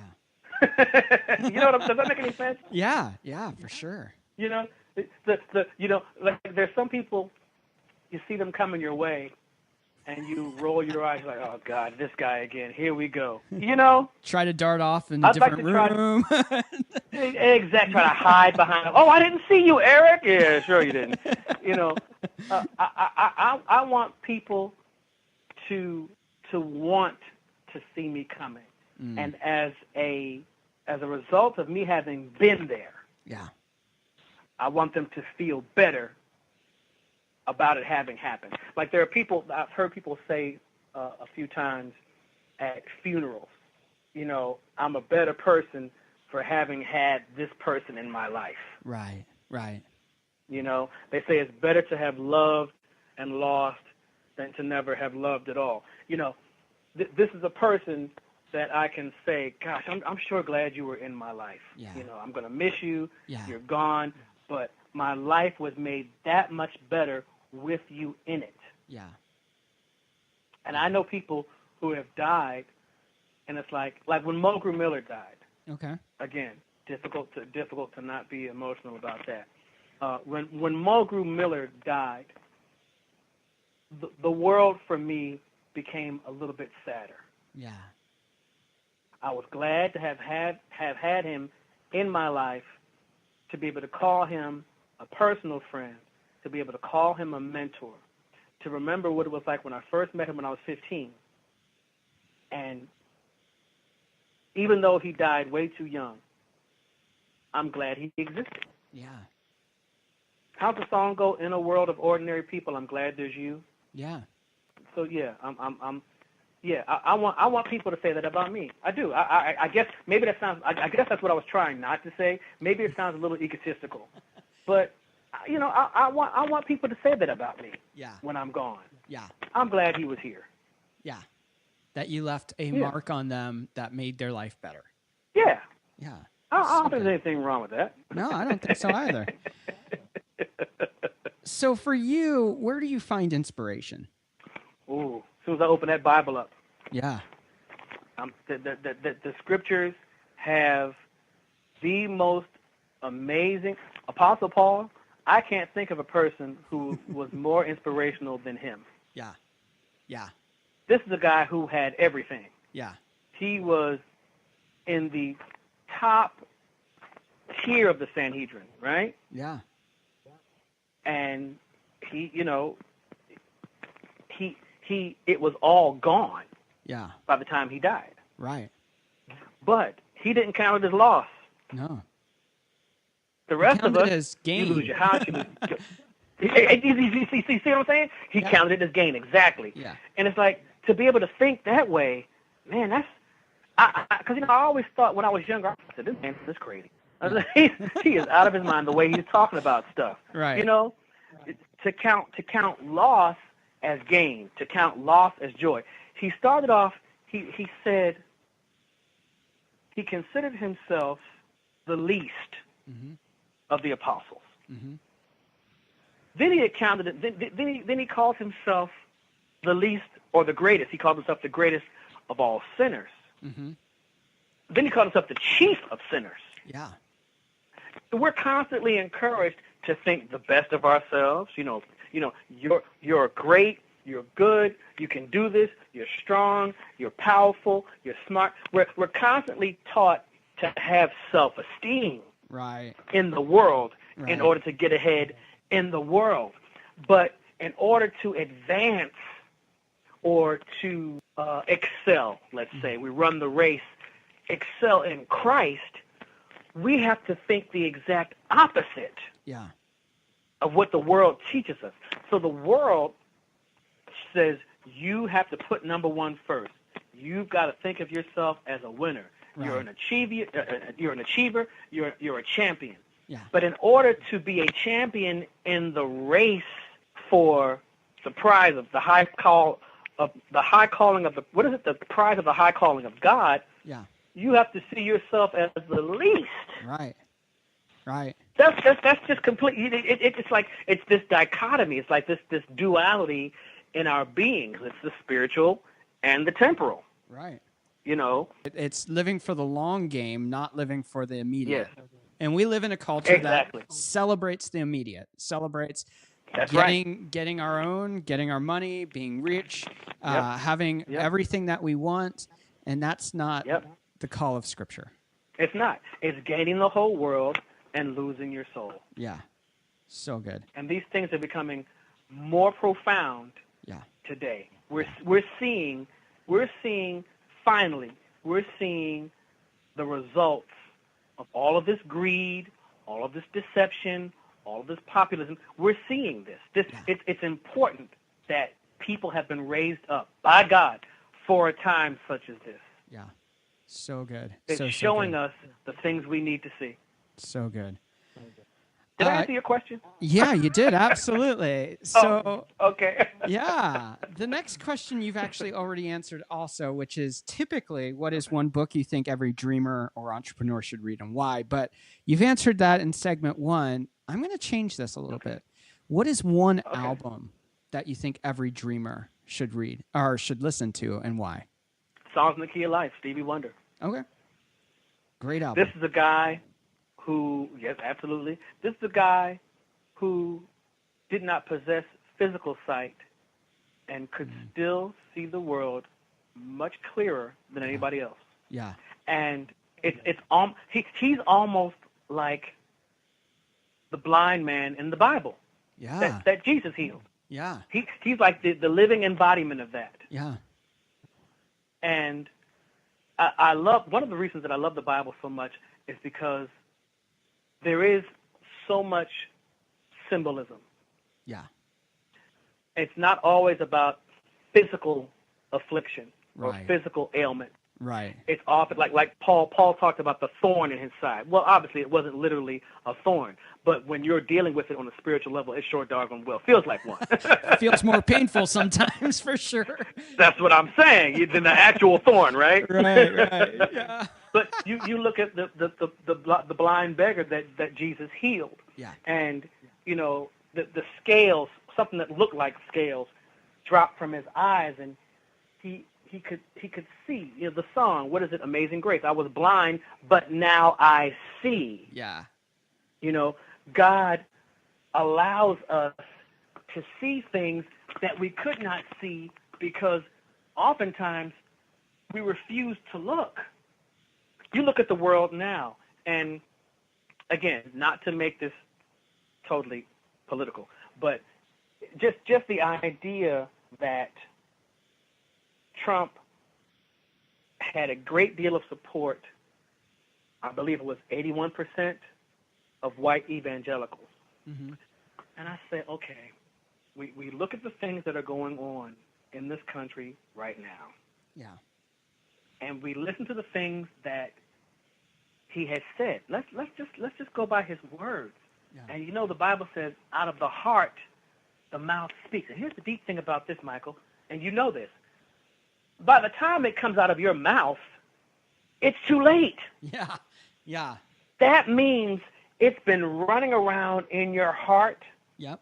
forming, taking shape, becoming poisonous, and then finally it's yielded through your mouth. Right.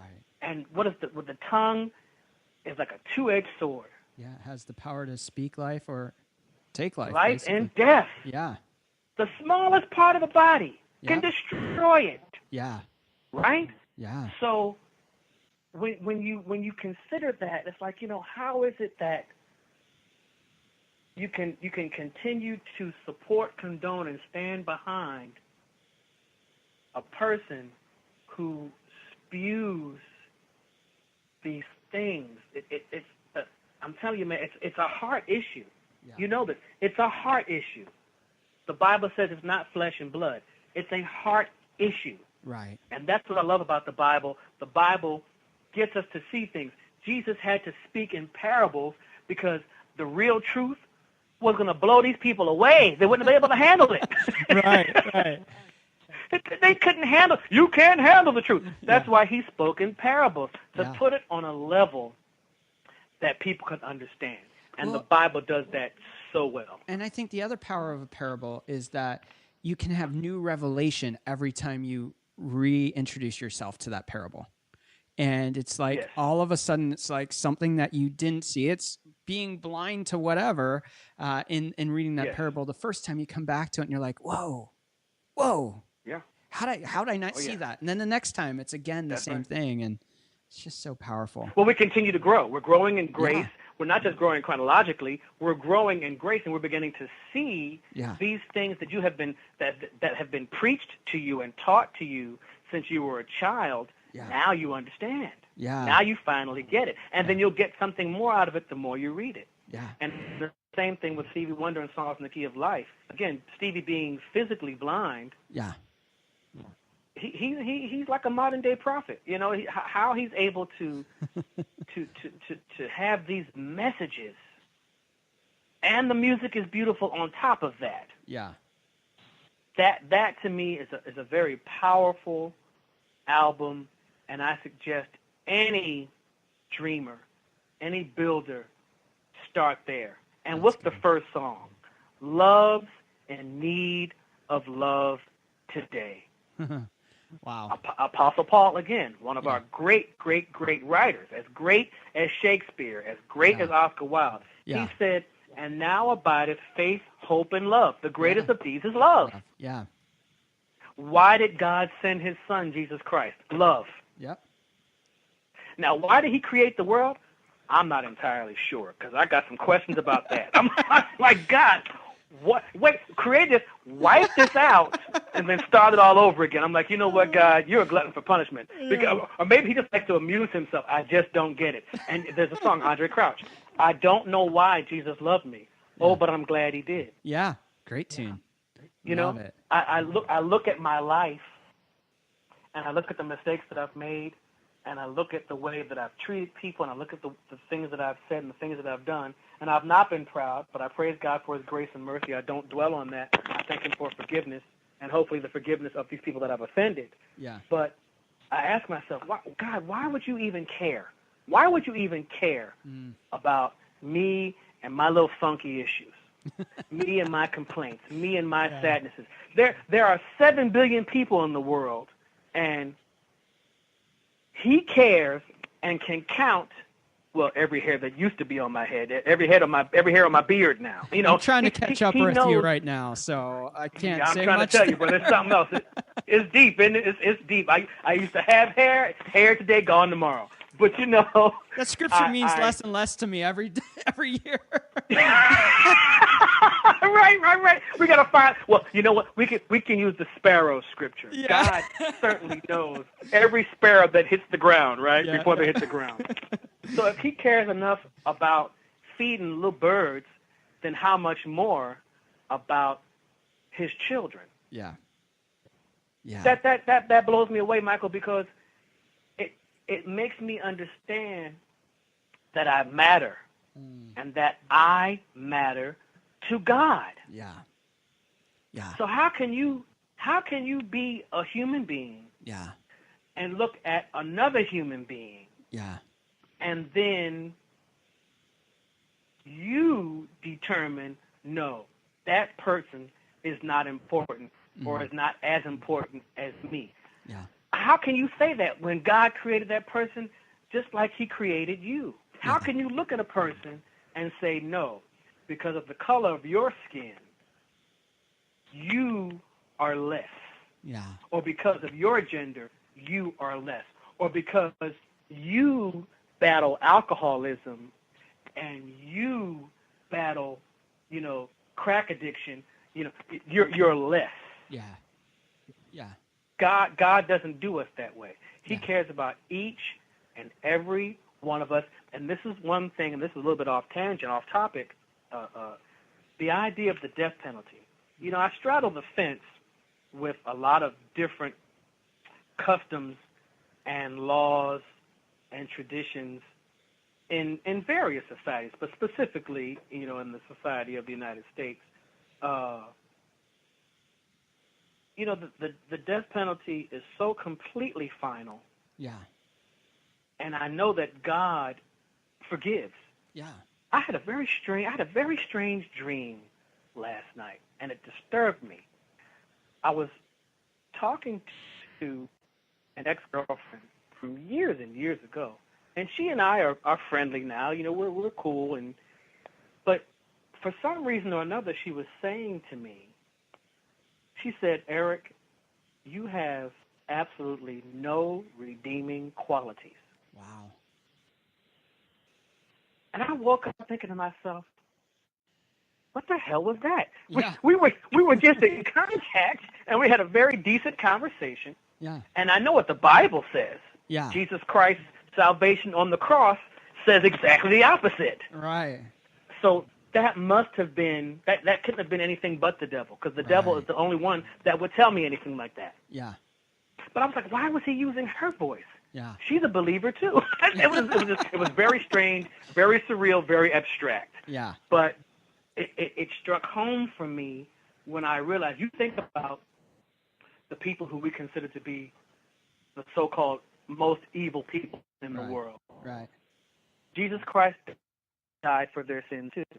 Yeah. Period. Yeah. Jesus Christ died for the sins of the world. He didn't just die for him. Well, I'll die for these sins, but not those. Yeah. Those are too extreme. Jesus Christ died for sin. Yeah. For the forgiveness and for the remission of sins. So that whoever believed, whoever, it has to mean whoever believes shall be saved. Yeah. Not everybody's going to be saved. Yeah. But the sins are forgiven nonetheless. All you have to do is believe. Yeah. So good. Believe. So good. Yeah. I have a friend who is a pastor. He oversees a movement out of Canada for churches, and he says, what happens when the church makes the voice of the crack addict or meth addict or the widow or the person that's in debt or the murderer? What if their voice becomes as significant in the church as the one that says they have it all together? Like, what if we knew the significance of everyone's voice and what they have to bring to the table? Which was, I just thought, was powerful thought. That's intense. We have to begin to see each other as God sees us. Yeah. And I think that's the power of Jesus at the well with the woman. He's like, I know what they say about you, but this is what I see about you. And he spoke into a different identity because he saw her as the Father saw her, not as the person that had done all this stuff and had all this baggage, but said, I know that, but this is who I see you as. And I think that's so powerful. That's right. Jesus was always in the presence of the most common people. Right. Jesus did, and Jesus, if he wanted to, he could have been a little rock star. Yeah. Hanging out only with the creme de la creme of society, only hanging with royalty and eating all the best food. Yeah. Jesus Christ was a commoner. Yeah. He placed himself in the presence of common people. Right. But we don't want that. We want to live in the best neighborhoods. We want to eat the best food. We want to drive the best car. We think I deserve the best, and only the best for me. I have exquisite tastes, and oh my God. Yeah. There's a song called "To Be Like Jesus." Okay. To be like, I think it's an old gospel song. To be like Jesus, so meek and lowly, humble and holy. We don't want that. When we say, I want to be like Jesus or to be Christ-like, do we really mean it? Do we really mean it, Michael? You know what I'm saying? Yeah. Well, we want to have the love of Jesus. Sure, we want to love everybody, and we want to not judge people. But if we really look at Jesus' life and how he lived and the people with whom he interacted, I think most of us would see we're not really being like Jesus. We're being like the image of what we think Jesus is to us. Yeah. But most importantly, Jesus was humble. Yeah. A meek and humble lamb. I think most of us believers, preachers in particular, I think, they see themselves more like Apostle Paul. Yeah. Strong-minded, strong-willed, intelligent, always letting folks know the truth. Yeah. Or like Samson. Yeah. They see themselves physically strong. Very few people, very few preachers, I think, pastors, actually see themselves like Jesus, which really is more what it's about. What it's about for me, anyway. Yeah. Yeah. What is one tool that's significant for the success of what you're doing? Determination. That's good. I have to keep moving every single morning, and I get up early. All right. This was advice that was given to me years ago.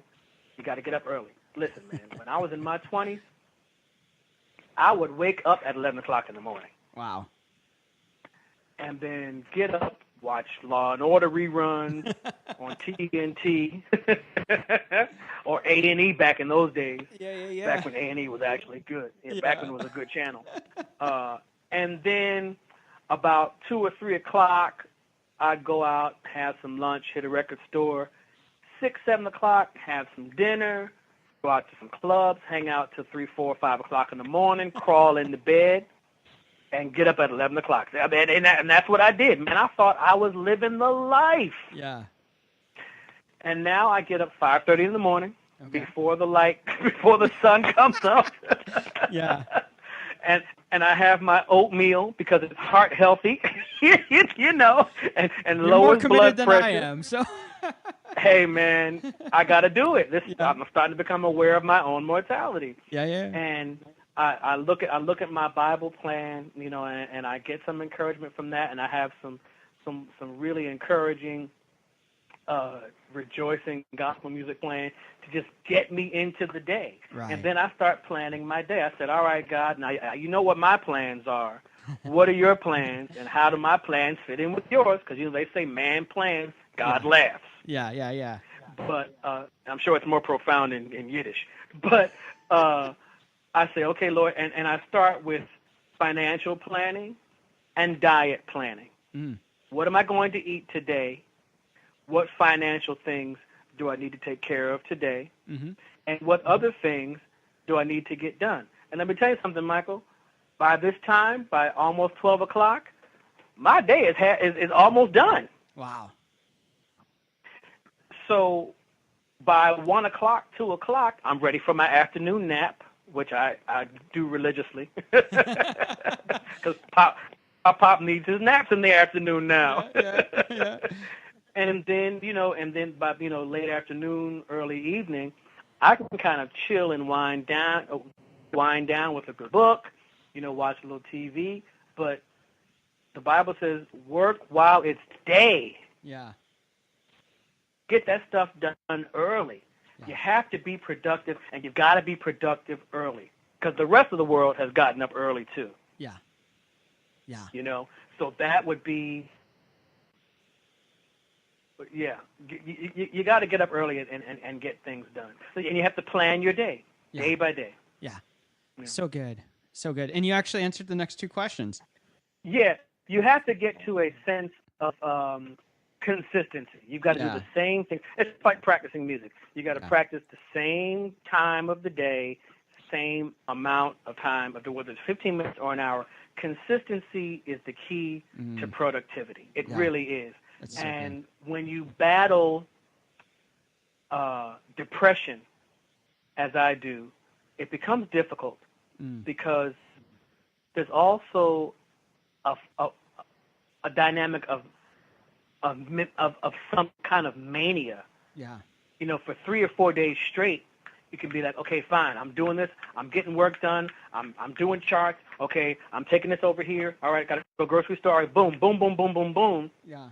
And then you might run into a week of just random, out of the blue melancholy. Yeah. And it's like, what is this? So, you power through and sort of try to recognize the triggers and continue to stay prayerful. God has been faithful, even through my bouts of depression. God remains faithful He's always going to be faithful. He's not going to let me just be out there. He's there. He has protected me my entire life. Yeah. I don't see any reason why he would stop now. So good. So good. So consistency is the key to productivity. And also spoiling yourself. You know, I make my money. I save money. Uh-huh. That's most important. You've got to pay yourself. I save money, invest money, and you don't have to be a millionaire to do that. Yeah. My parents were millionaires, but they bought and sold more houses than I have. Sure. My father hated credit cards. My father said, and it's not new information, he said, nor is it original, he said, if you can't afford to pay cash for it, you can't afford it. Yeah. Period. He hated credit cards, and he knew it was a scam. He knew it. Yeah. But save money, you know, pay it, enjoy your money. I went to Amoeba Records and dropped about, you know, several dollars on some records, you know, but I don't do that every week. You know, I spoil myself. Yeah. I eat healthy most days. On the weekends, I gorge a little bit, but then come Monday, back to the discipline. You got to have discipline. Discipline, you know, discipline and consistency, they're pretty much, they go hand in hand. You got to be disciplined, and discipline, consistency, those are the key to productivity. If you weren't doing what you're doing today, what do you think you'd be doing? I'd be a restaurateur. Oh, that's cool. Oh, yeah. There's, what's my man's name in New York? I think his name is Danny something. He owns 2 or 3 restaurants in Union Square. But you know who I'm talking about. Yeah. He's the one that started Shake Shack too, right? There you go. Him. Yeah, it's Danny Meyer. Danny Meyer. There you go. He's one of my heroes. Yeah. I have one of the things that I love, in addition to my hobbies are, you know, reading biographies. I love to read biographies. I'm reading a really, really good one now on the Secret Life of Oscar Wilde by Neil McKenna. Oh, cool. And it's intensely informative and quite explicit. Wow. But I love collecting vinyl records. Yeah.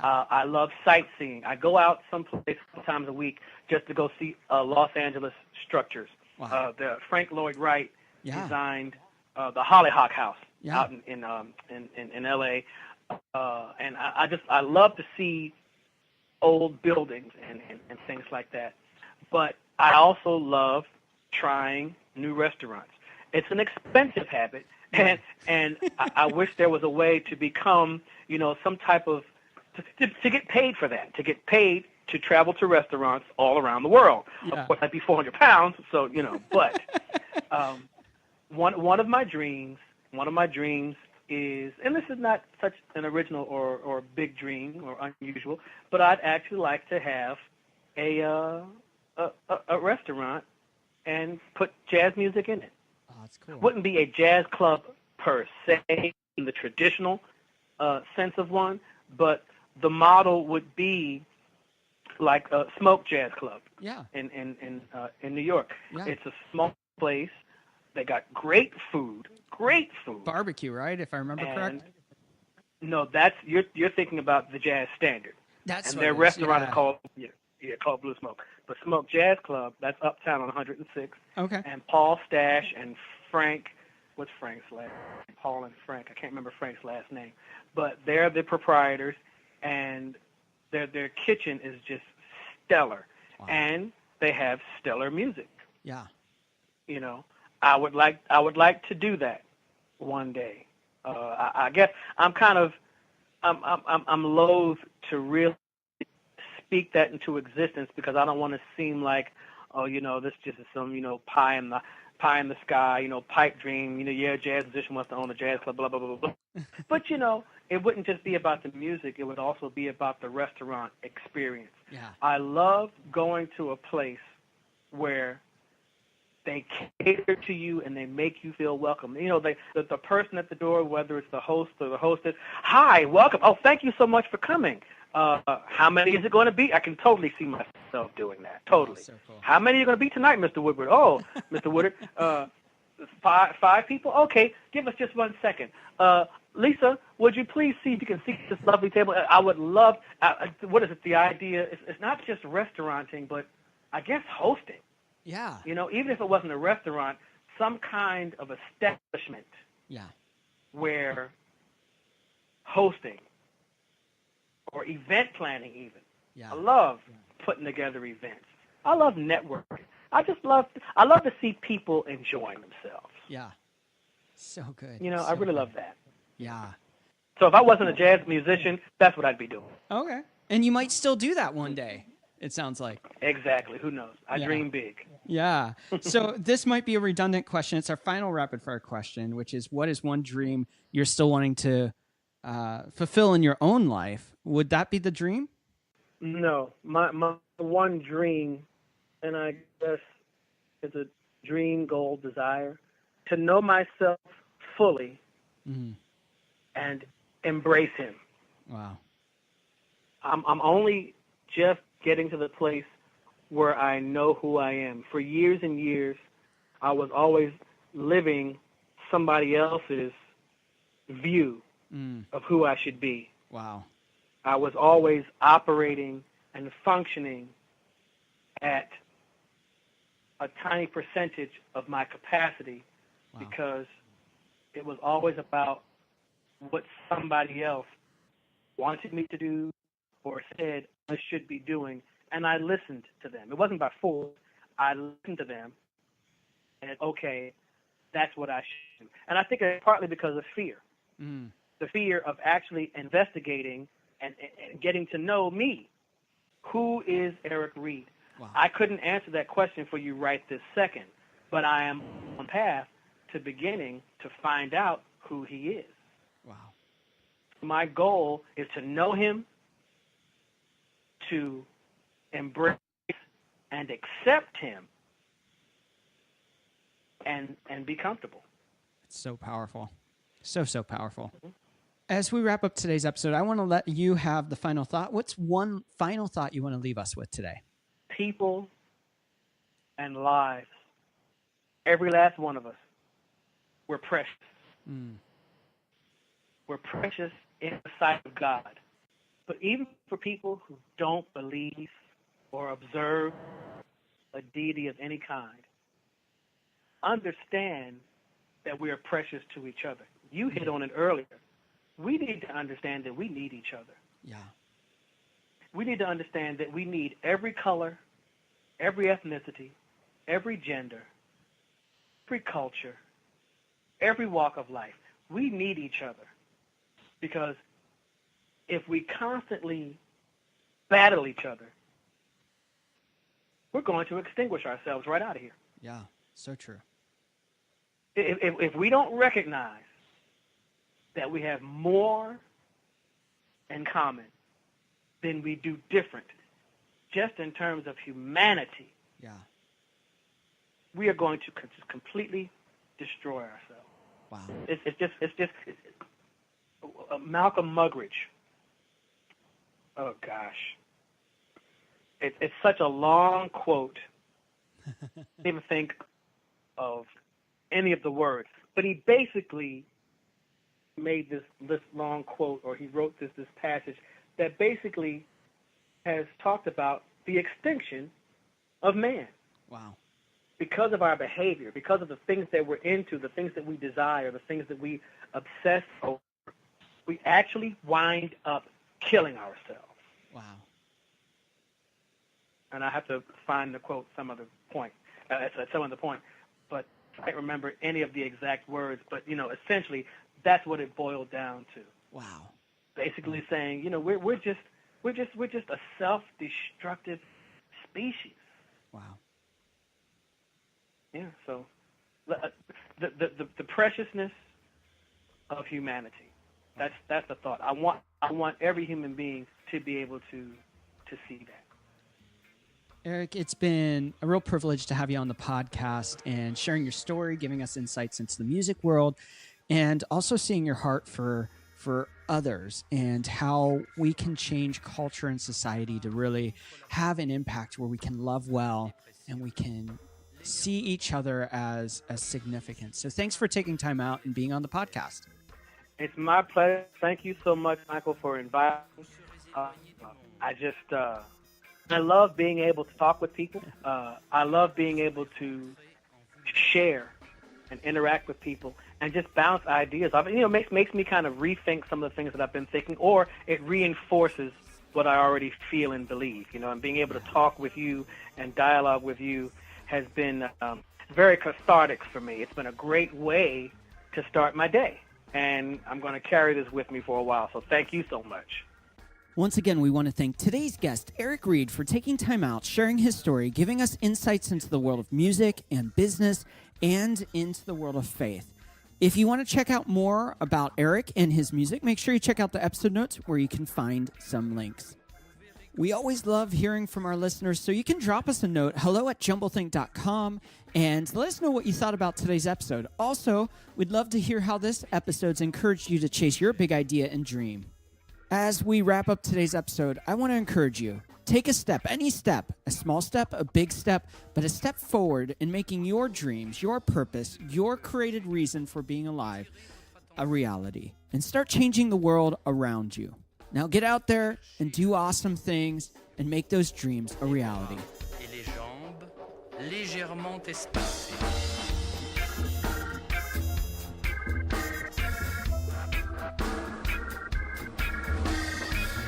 Étirez-vous doucement, mais complètement.